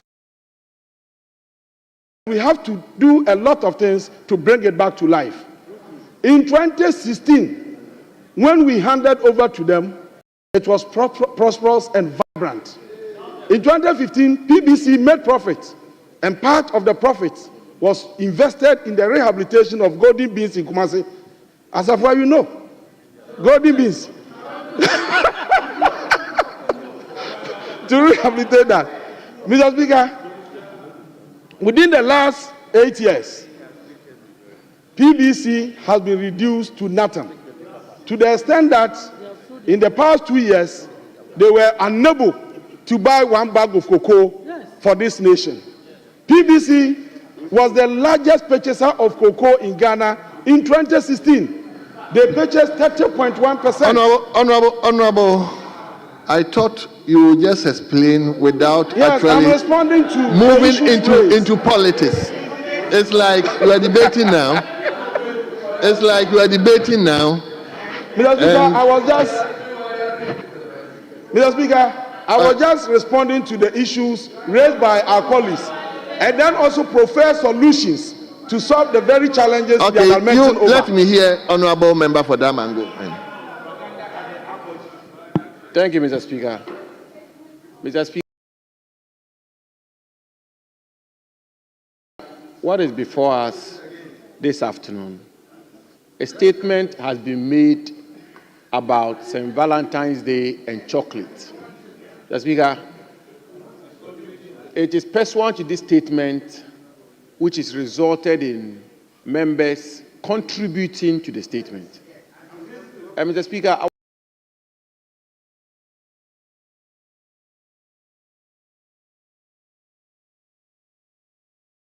on this matter. The standard is and contribution to debate, contribution to statement should also not elicit debate. Mr. Speaker, what the Honorable Minister has been doing is really raising very contentious issues. And so, Mr. Speaker, we will respectfully call upon you to have the minister be guided and not make comments which will elicit a debate. There will be an opportunity for that. I will be ready to have the debate with them. So, Mr. Speaker, let him be guided. Thank you very much. In actual fact, I decided to ask him to sit down, listen to all the comments, because most of the comments were directed towards his ministry, so that he can also try to address some of them. But please, whilst addressing them, just be guided not to actually move into it. Speaker, these are issues, as you rightly said, raised by our colleagues. And there's the need for us to indicate to them measures we are putting in place to address them. But for them to have a better appreciation of the measures, they must know the true state now, so that they will all agree that these measures are good measures to address them. Mr. Speaker, somebody also spoke about cocoa roast. This is a serious matter that we are looking at. Cocoa roast. The argument advanced was that to be able to increase cocoa production, we have to fix all the roads leading to cocoa growing areas. This is a statement made by one of our colleagues from the other side. Mr. Speaker, you recall that in 2017, when the MPP assumed office, one of the issues that became topical in our country here and was discussed extensively throughout all the media outlets had to do with cocoa roast. Because at that time, we had awarded contracts amounting to 5.1 billion Ghana cedis. And based on this, a committee was established to audit all cocoa roasts in Ghana here to ascertain whether there was value for money in the award of those contracts.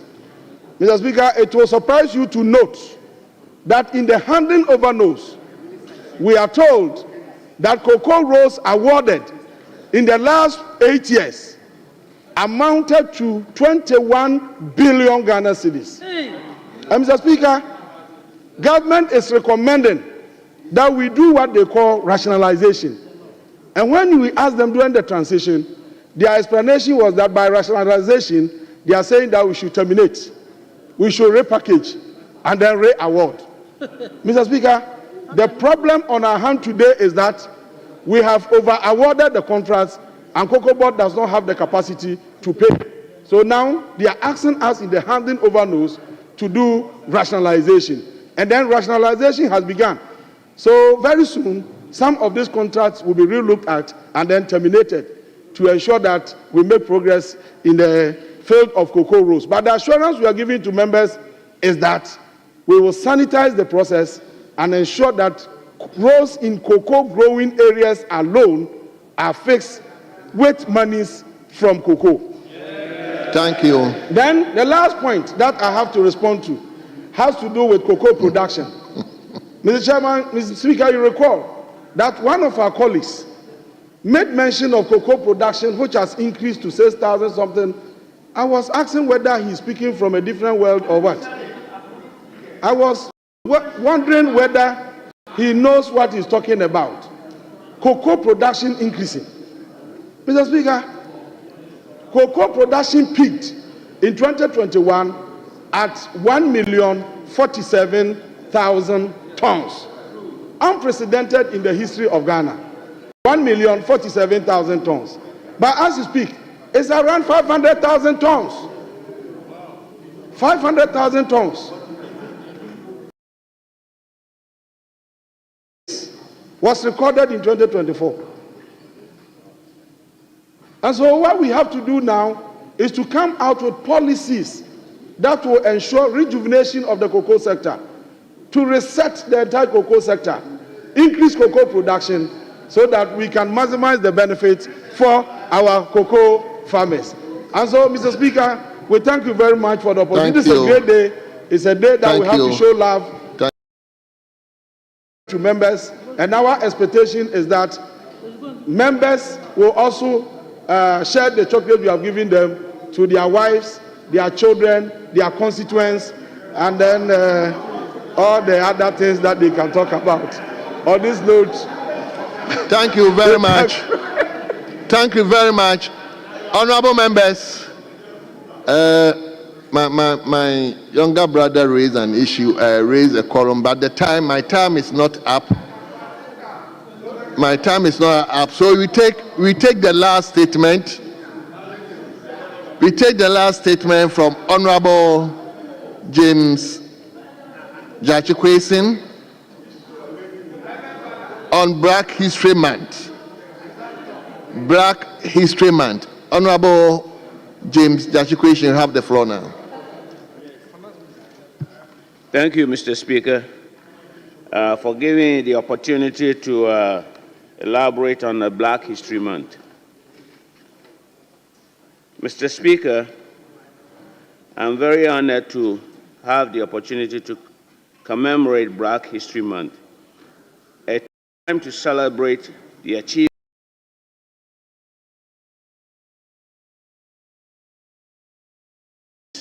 struggles, and contribution of Black people throughout history.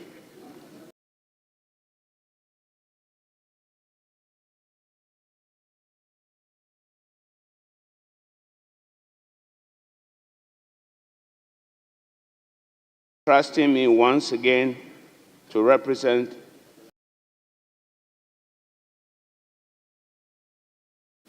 and serve them.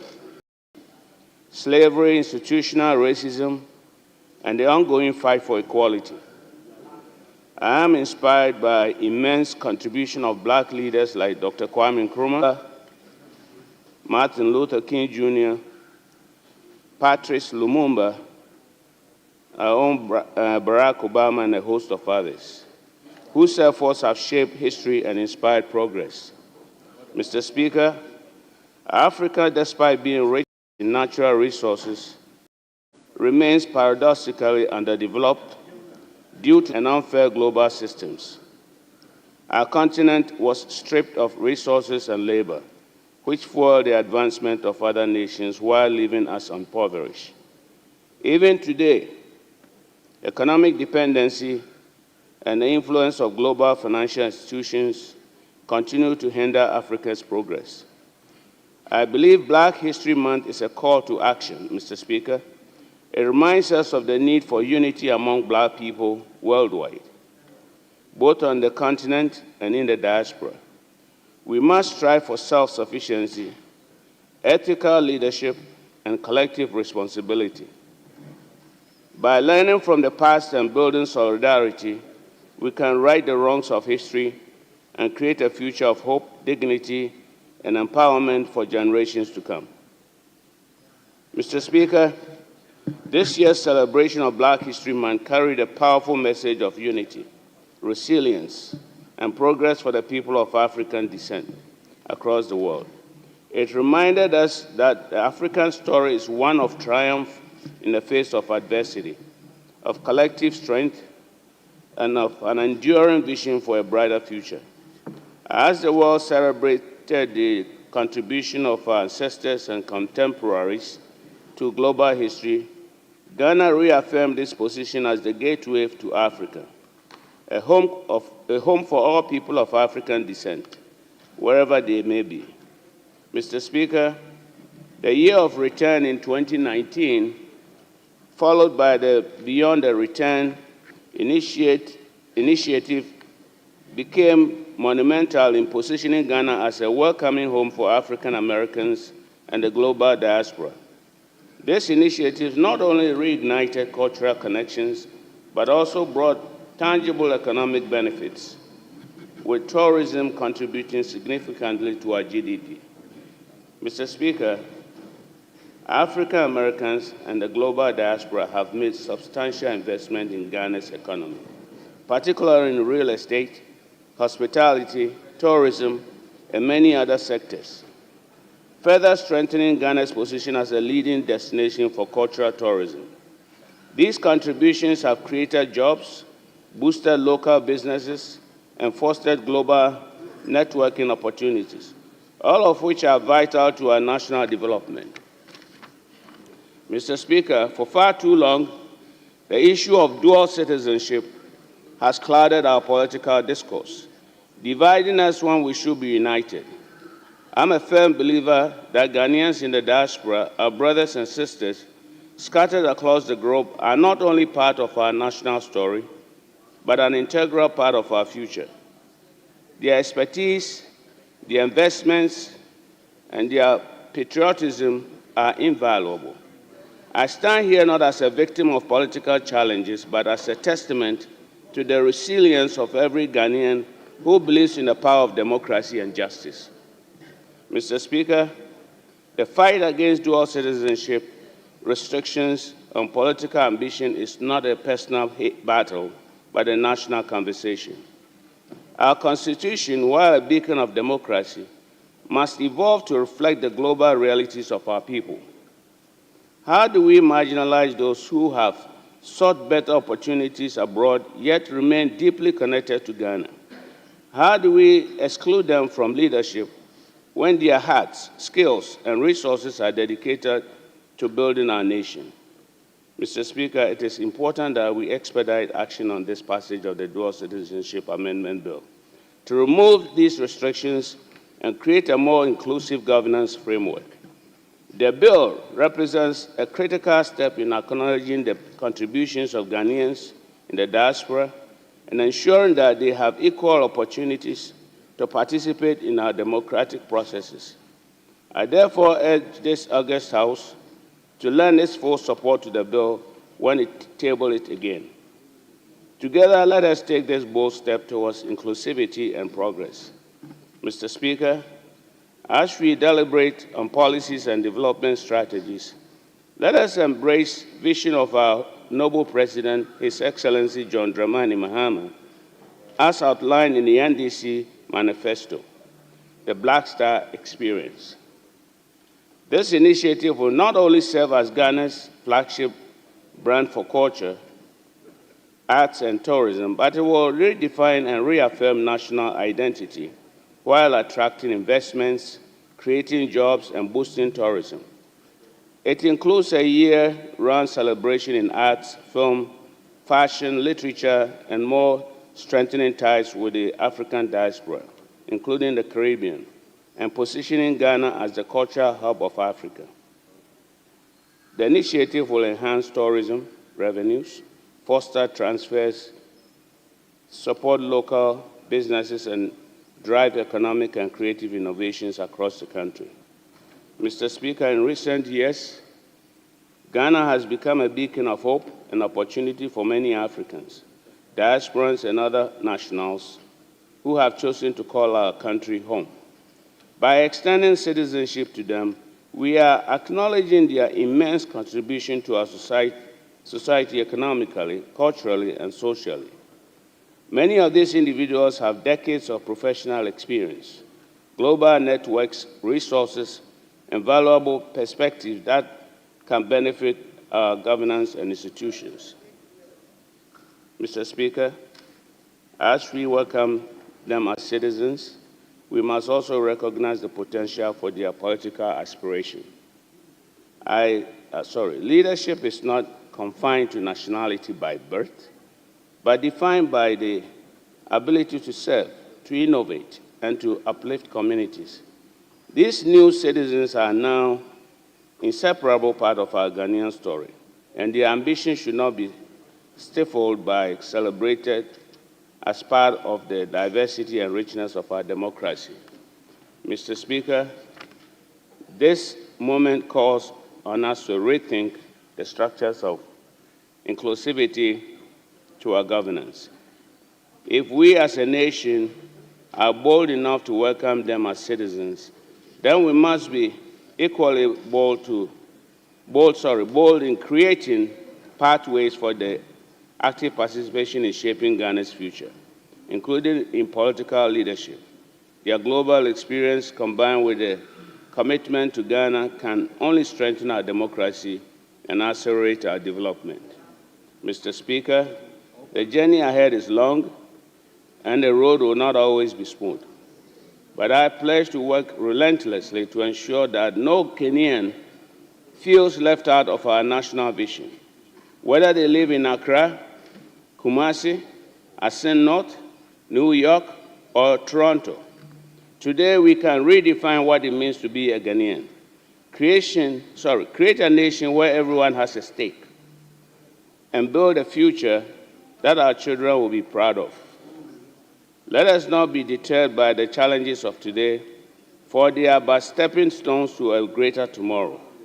Let us work together to create and reset our nation, again where opportunities are abundant, justice is unwavering, security is assured to every Ghanaian, regardless of their circumstances, can dream, achieve, and strive.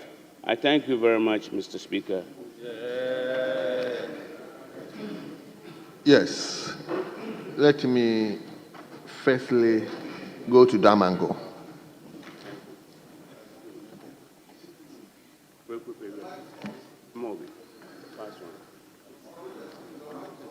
Honorable Quayson, can you put off the mic? Oh, I'm sorry. Very well. Mr. Speaker, thank you very much for the opportunity to contribute to this very important statement ably made by the Member of Parliament for Asin North. The Speaker, black peoples have traveled a long journey, and indeed, from the days of slavery to colonialism, all through to the days of civil rights, and through to the struggle for independence and post-independence struggles of nation building, and our contemporary challenges of unleashing the needed prosperity to our people, the black peoples of the world have traveled a long journey, and that is why I believe the statement commemorating black history is absolutely important. And indeed, Mr. Speaker, in our own country, Ghana, we've had great leaders, great forebears, who stood up to fight for Ghanaian independence, Ghanaian freedom. But allow me, Mr. Speaker, to focus on land administration as a testament of the struggles and triumphs of our forebears. And by that, I refer to the likes of John Mensah Saba and co., who established the Aborigines Rights Protection Society, which, unlike other African countries, particularly Eastern African countries, were able to mobilize our compatriots and our citizens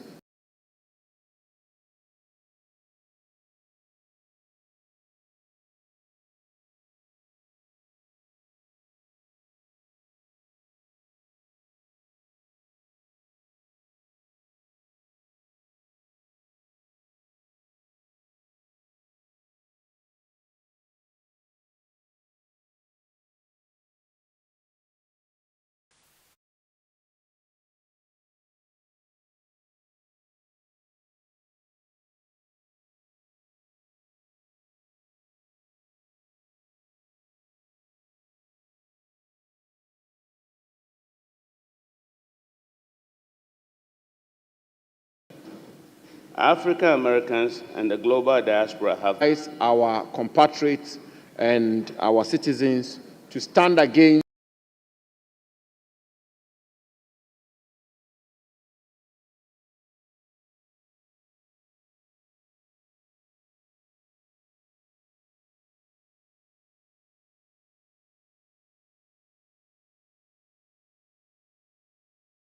dual citizenship and the right for citizens, the need for citizens to have the right to representation, to participate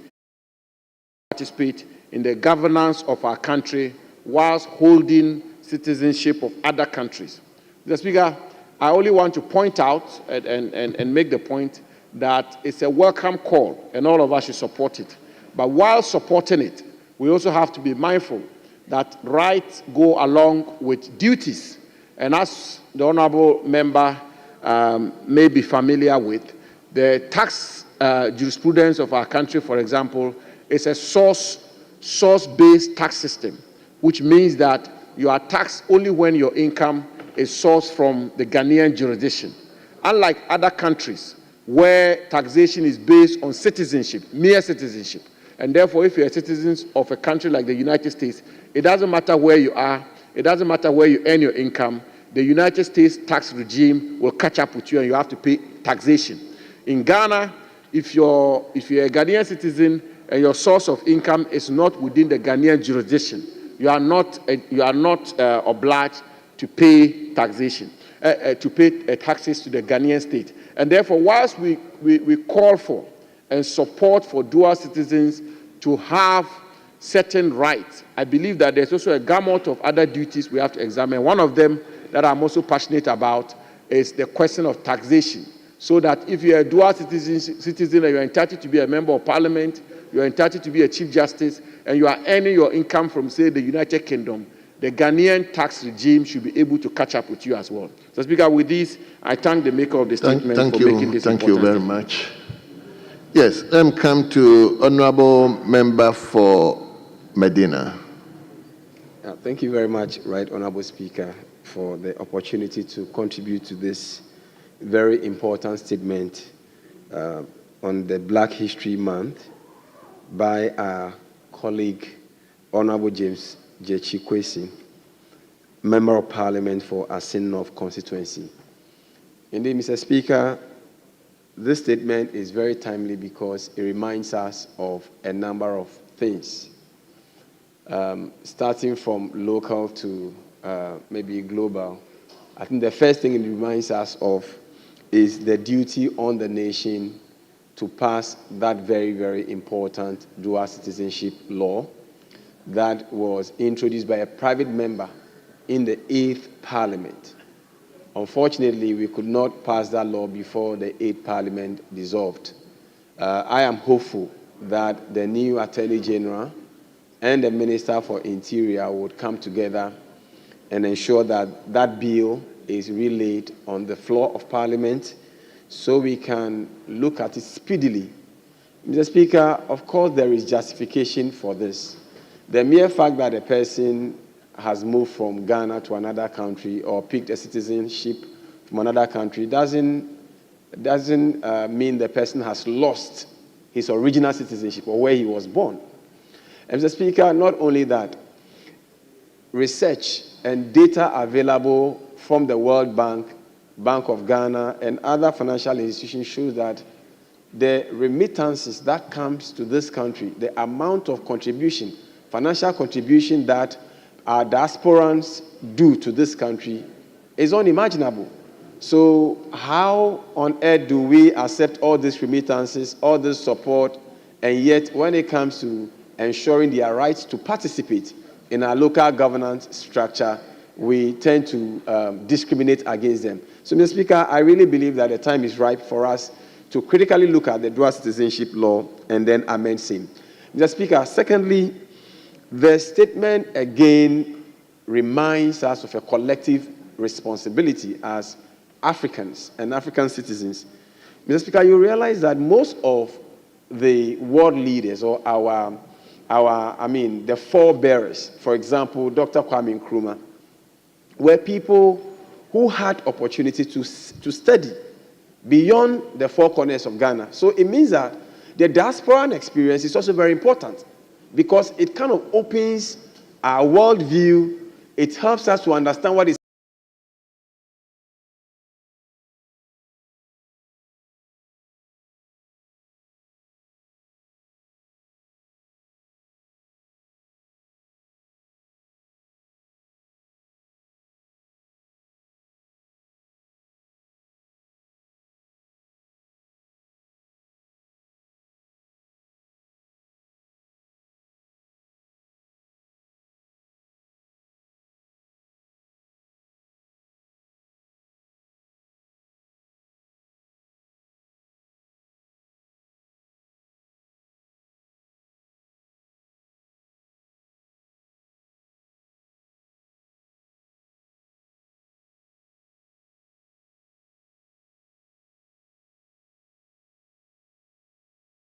people who had opportunity to study beyond the four corners of Ghana. So it means that the diaspora people who had opportunity to study beyond the four corners of Ghana. So it means that the diasporan experience is also very important because it kind of opens our worldview. It helps us to understand what is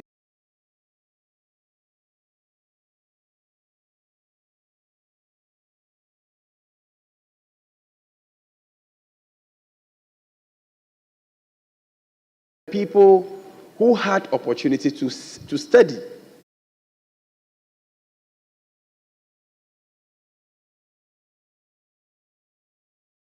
people who had opportunity to study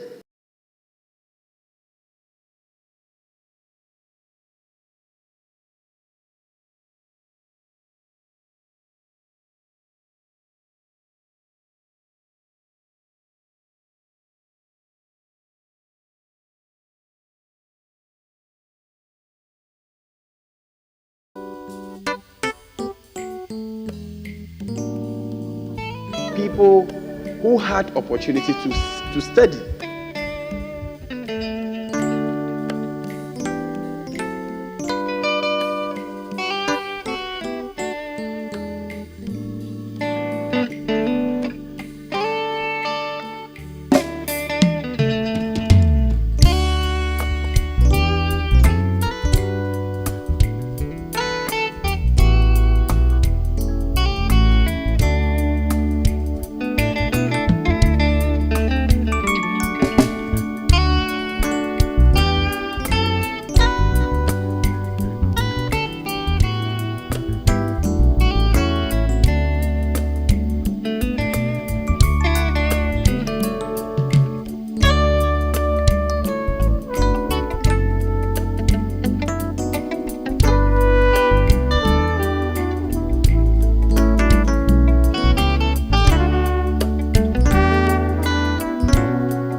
Germany, and they've gone back to help their country with. So I think it's the right time that we in Ghana and in Africa give our dual citizens the opportunity to be able to contribute fully to the development of our nation, recognizing the struggles that most of our leaders that have led this country to where we are have done.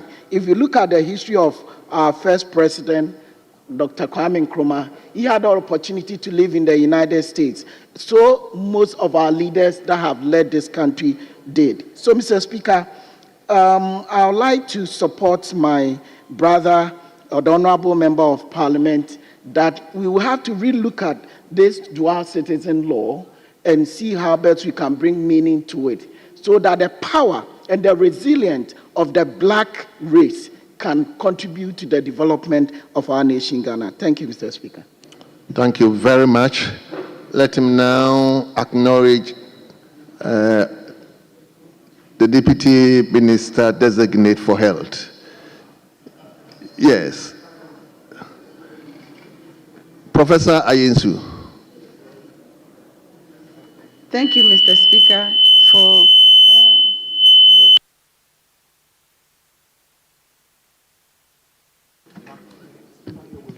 Thank you, Mr. Speaker, for allowing me to make a comment on this statement. And thank you for the maker of the statement, Honorable Jachi Kwesin, Member of Parliament from Asin North constituency. Mr. Speaker, the issue of Black History Month is a very important month for Africans and Africans in the diaspora. I want to bring this Black History Month issue back to the medical industry as a medical doctor and a surgeon specialist myself. When we look at Blacks in the diaspora, there's a lot of expertise that Ghana can benefit from medical experts in the diaspora.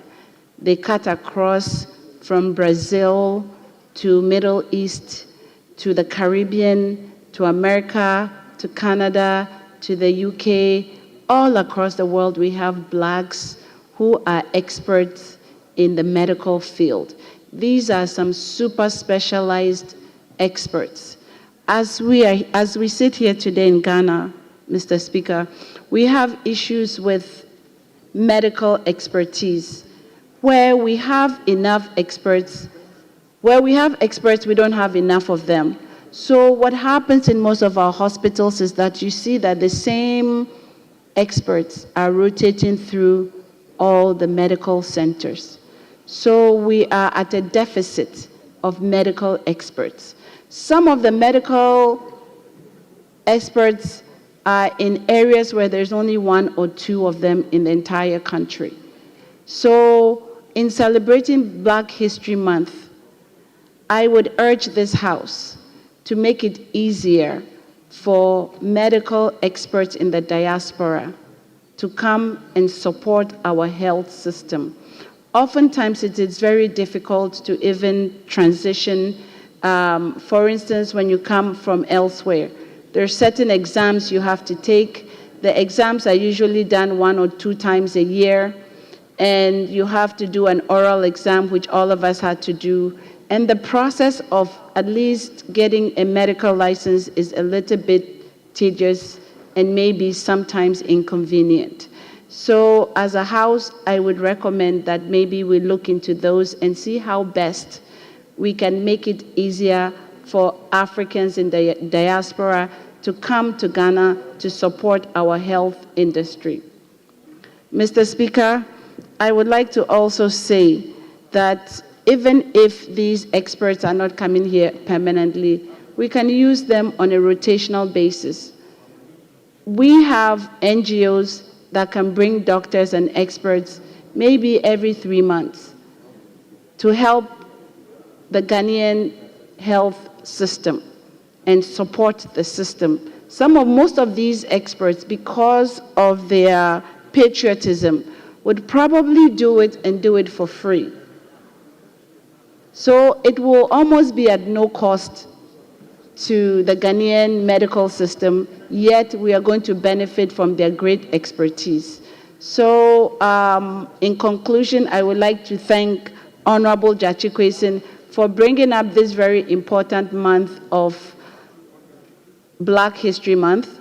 And I would also like to use this opportunity to thank the people in the cocoa growing areas of my constituency of Isika Duketan constituency, the people in Imbridani, the people in Atiasi, the people in Bonhumbozen, and all the cocoa growing areas in Isika Duketan. I would like to wish them a happy chocolate day, and hopefully this weekend I will bring chocolate to all of them in the villages, and we can enjoy the end product of our hard work.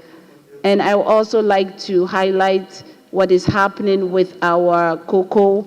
Most of the cocoa areas the cocoa plants are being cut down to make way for galamsey. And I think that we should also look into that, because cocoa is a very important product for the country, and it brings in most of our income for the country. Thank you so much, and thank you, Mr. Speaker, for allowing me to make this contribution. Thank you. So now everybody gets the floor and he wants to take advantage. Yes, Honorable Minister for Education. Mr. Speaker, let me thank you for the opportunity to thank the Honorable Jachi Kwesen for the statement on the Black History Month, and to call on us in recognizing the monumental contribution of Dr. Kwame Nkrumah to the economic, social, and political development of our country, the contribution of Nelson Mandela, not just breaking the walls of apartheid and ensuring that South Africa was ushered into a democracy which gave more power and rights to persons with black background, and then also in celebrating Dr. Martin Luther King. Mr. Speaker, in commending him on his statement, may I refer you to the paragraph in the second page, where he says that issue of dual citizenship.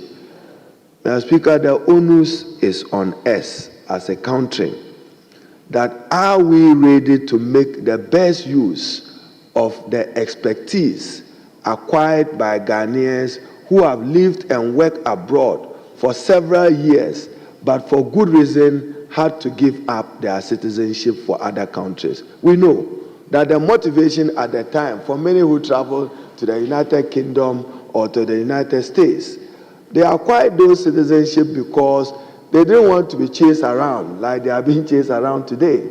So they had to switch citizenship in order that they gain some of the benefits associated with the citizenship of that country. But Mr. Speaker, in 1993, when the Constitution was promulgated, with your indulgence, I quote, the Constitution in Article 8 read, and Mr. Speaker, I quote, which was repealed. It says in Article 8(1), a citizen of Ghana may hold the citizenship of any other country in addition to his citizenship of Ghana. So, Mr. Speaker, constitutional. If you are a Ghanaian and you choose that you want to hold the citizenship of another country, our law, our constitution permit it, lawful. But Mr. Speaker, in 8(2), it reads, without prejudice to Article 94(2) of the Constitution, and this is the emphasis, no citizen of Ghana shall qualify to be appointed as a holder of any office specified in this clause if he holds the citizenship of any other country in addition to his citizenship of Ghana. So if you are a dual citizen, you cannot be ambassador or a high commissioner. You cannot be secretary to the cabinet. You cannot be chief of defense staff or any service chief. You cannot be Inspector General of Police. You cannot be Commissioner Customs, Excise and Preventive Service, Director of Immigration Service, and Mr. Speaker, any office specified by an act of Parliament. So what Parliament chooses to do. So, Mr. Speaker, when you are a dual citizen, even in Parliament, what we need to do, and Mr. Speaker, I'm particularly happy you are in the chair. What is the difference between allegiance to the state and citizenship? They cannot be the same legally. If you follow the Bilson case, the Bilson case in the early days of the 1993 Constitution. You owe allegiance to another state. The assumption is that when you are a dual citizen, your allegiance have shifted, and that you may not owe allegiance to the country of your birth or your country of nationality. So, Mr. Speaker, what we need to do, which one of our colleagues tried doing in the last parliament, I believe he was a chairman of the Committee on Roads, we almost got it through. Mr. Speaker, it was myself and Honorable Chairman discussing this, and probably that's why I'm raising it. He came at private member bill to amend the Constitution. I do not think that the Constitution is weightier. If you want to amend the Constitution, let it be the decision of the state. That's why the president is head of state. The initiative must be that of the president, that I'm seeking to amend the Constitution in Article 8 and to allow for dual citizens to hold certain category of public offices. Mr. Speaker, my concern, by which we can deal with when we get to the lawmaking, is that it cannot be open to every other office. But so for elected member of parliament, you cannot be a dual citizen and at the same time be an elected member of parliament. But should we not amend the Constitution? As I said, allegiance of state is not the same thing. Then, Mr. Speaker, whilst commending him, let me conclude again in his paragraph 4, and to assure this House that sooner than later, Excellency John Dramani Mahama will launch the Black Star Experience. I met him taxing the Minister for Tourism to take this initiative up and do what is appropriate so that it becomes an essential part of Ghana's independence celebration. It was a view of the President that this year is too close, but at least into next year, the Minister for Tourism will lead the President's policy reforms in making the Black Star Experience a model to attract more tourism and more tourists into our country, and for us to celebrate our culture and to celebrate our values as a people. Mr. Speaker, finally, whilst I commend the Honorable Jechi, today, Ghana, our image is soaring very high, and that is why we must work to preserve it. Just the transition of political power from one political party to the other, from a different political party to the other, as to Ghana becoming a beacon of hope in the pursuit of multi-party constitutional democracy. What we need to do is to preserve our respect to the fundamentals of the rule of law and pray that Ghana does not tomorrow move into the annals of a banana republic where we are not governed by law but governed by the weight of some other person. So, the Honorable Jechi, let me commend you for the statement, and do take part when the Minister for Tourism is leading the Black Star Experience initiative of the President to drive his resetting agenda in the tourism sector. I thank you, Mr. Speaker. So we have to amend Article 8(2) of the Constitution. And probably, Mr. Speaker, when we get there, we may have to look at Article 94. Again, the Constitutional Review Commission can take advantage of it. And citizens of Ghana who feel strong about it abroad, including Professor Azai and co, they were the team that kept coming to Mr. Speaker and your good self, urging us to make sure that we took off that part from our laws. I thank you. Thank you very much. Can I now reach out to leadership? Yes, Mr. Speaker, thank you very much for this opportunity. I commend highly the maker of the statement. Mr. Speaker, if anyone has to pay attention to issues of Black History Month, I think the New Patriotic Party did so very well with reference to the celebration of the year of return and beyond the return. I also take a cue from my very senior mentor, who had to go into details of discussing issues of allegiance and citizenship. Mr. Speaker, we also are very well versed to the extent of knowing that every citizen has responsibilities. So if you are a citizen and you also want to serve your state, there are due obligations for you to take up, including paying your taxes, including ensuring that whatever you are doing to the other country that you have taken up at another point of citizenship, you are providing same allegiance to your original country.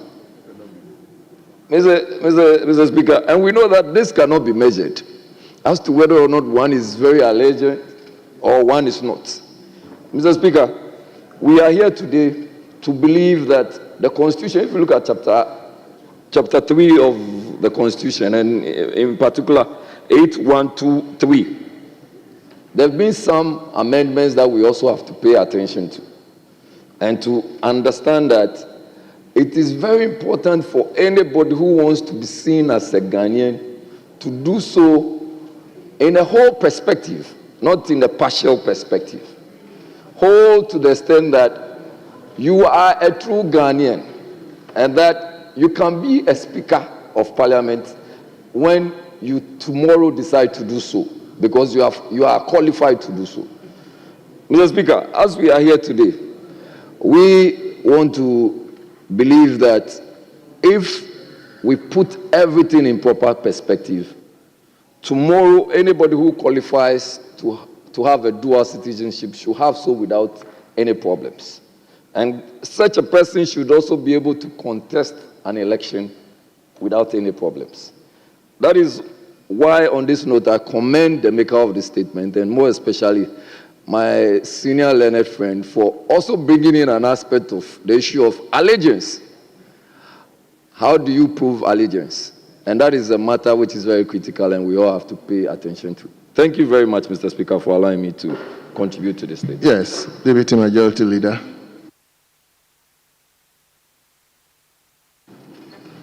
Thank you very much, Mr. Speaker. And I would also like to thank the maker of the statement, Honorable Jechikwesen, for making this important statement. Mr. Speaker, the issue of Black History Month is a global one, not only Africa, but Africans in the diaspora. And it is worth celebrating, and that is why Americans have made it a very important month for the history of the African people. Mr. Speaker, African people or African descent have gone through various experiences, in the over a century. They have also excelled in many walks of life. Mr. Speaker, wherever you go in the world, there is an African who is doing something quite important. Therefore, it's not a doubt that Africans are capable of doing what other, race or other shades of people are doing in the world. And we don't celebrate ourselves enough, and it is important that we do so. In any field that you mention, there is an African there who has done extremely well. At the top end of diplomacy, of politics, we've seen Africans who have occupied global positions, like the United Nations Secretary General Kofi Annan and many others, and they're still doing it. Mr. Speaker, it is worth celebrating that, I know Nkrumah said, Africans are capable of managing our own affairs. But sometimes we look like we are not capable of managing our own affairs. But we have managed affairs of other people. Therefore, we should be capable of managing our own affairs. We are just not getting something right. And those are the things we need to look at and not have a doubt in ourselves that we are actually capable of managing our own affairs. Mr. Speaker, I think some perspectives have been shared by my honorable friend, the education minister, on the issue of this dual citizenship. And I think the maker of the statement, who we know had a personal experience of this, was right in making the statement. I do pray that eventually we're able to revisit this bill and make sure that Ghanaians, wherever they are, can come back home and make a significant contribution to Ghana's economy. Mr. Speaker, we get a lot from foreign remittances from Ghanaians who are working and living abroad. Yet, when it comes to certain positions, the same Ghanaians who are making a significant contribution to Ghana's economy cannot participate because of the citizenship issue. We do have Ghanaians who are dual citizenship and do other things. I believe we have Ghanaians who are dual citizenship who play for the national team. So if you are good enough to play for the national team and you are representing Ghana, and we have faith in you that you do the right thing and make sure Ghana win the matches, why is it not possible that the same Ghanaian can serve as a member of parliament or any position, any political position, and have a suspicion that that person will either not do right for Ghana or we have something to worry about? So I think that issue needs to be revisited. And as the education minister said, coming as a private member bill, I think itself was a bit problematic. And it needs to be weightier, I do agree. And it's an issue that we need to look at, because every now and then it becomes a problem which doesn't, I don't believe, serves the country well, that we are losing people with certain expertise that can contribute to the country, but they fall short of doing so because of the challenges that they might encounter when they make that attempt to come home and help. Mr. Speaker, I take the opportunity again to thank the maker of the statement, of this important statement. And with these few words, Mr. Speaker, I would like to end here. Thank you very much. Thank you very, very much, honorable members. I think with regards to this issue of dual citizenship, our brother, Professor Kokuya Sari, has always been reaching out as to how we will get this bill done. I think a lot of our brothers and sisters sitting elsewhere who are desirous to come and also not only coming to take part in the management and the development of the country, we also want to take part in our elections. They are pushing so many discussions on board. And I think going forward, when we revisit that particular bill, we can look at it from all these angles. People are even suggesting that why can't we have diasporan constituencies, whereby Ghanaians in Europe or America, you have setting up set constituencies for them, so that all Ghanaians over there will contest, and whoever is elected will be part of our legislative body. So there are so many discussions that are going on, and I think once we revisit that particular bill, we will look at it from all this angle. So, Honorable Judge Kwesi, we thank you for bringing this to the fore. And our ministers, Lisbeth and Jifa, and our Deputy Majority Whip, who also made a statement in regards to the day, we thank all of you. On that note, I think we'll bring the curtains down for the day. So, Honorable Member, I think since we've not exhausted our 5 hours, you can move a motion for us to adjourn the House. Very well, Mr. Speaker. I don't know if I have the floor, sorry.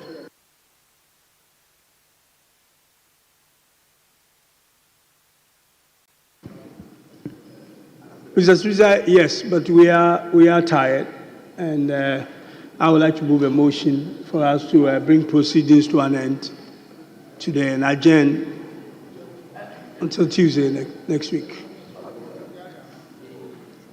Well. Yeah. Yes, minority leadership. Yes, Mr. Speaker, I propose 12 o'clock on Tuesday. Mr. Speaker, we are not against the motion. We only will take this opportunity to wish each and every person a happy chocolate day and to wish the people of Wejagbawe a happy chocolate day. Mr. Speaker, we thank you very much.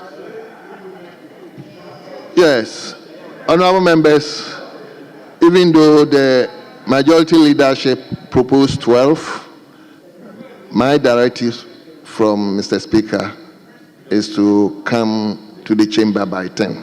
So the House is adjourned to Tuesday, 10 o'clock in the forenoon. The House stands adjourned.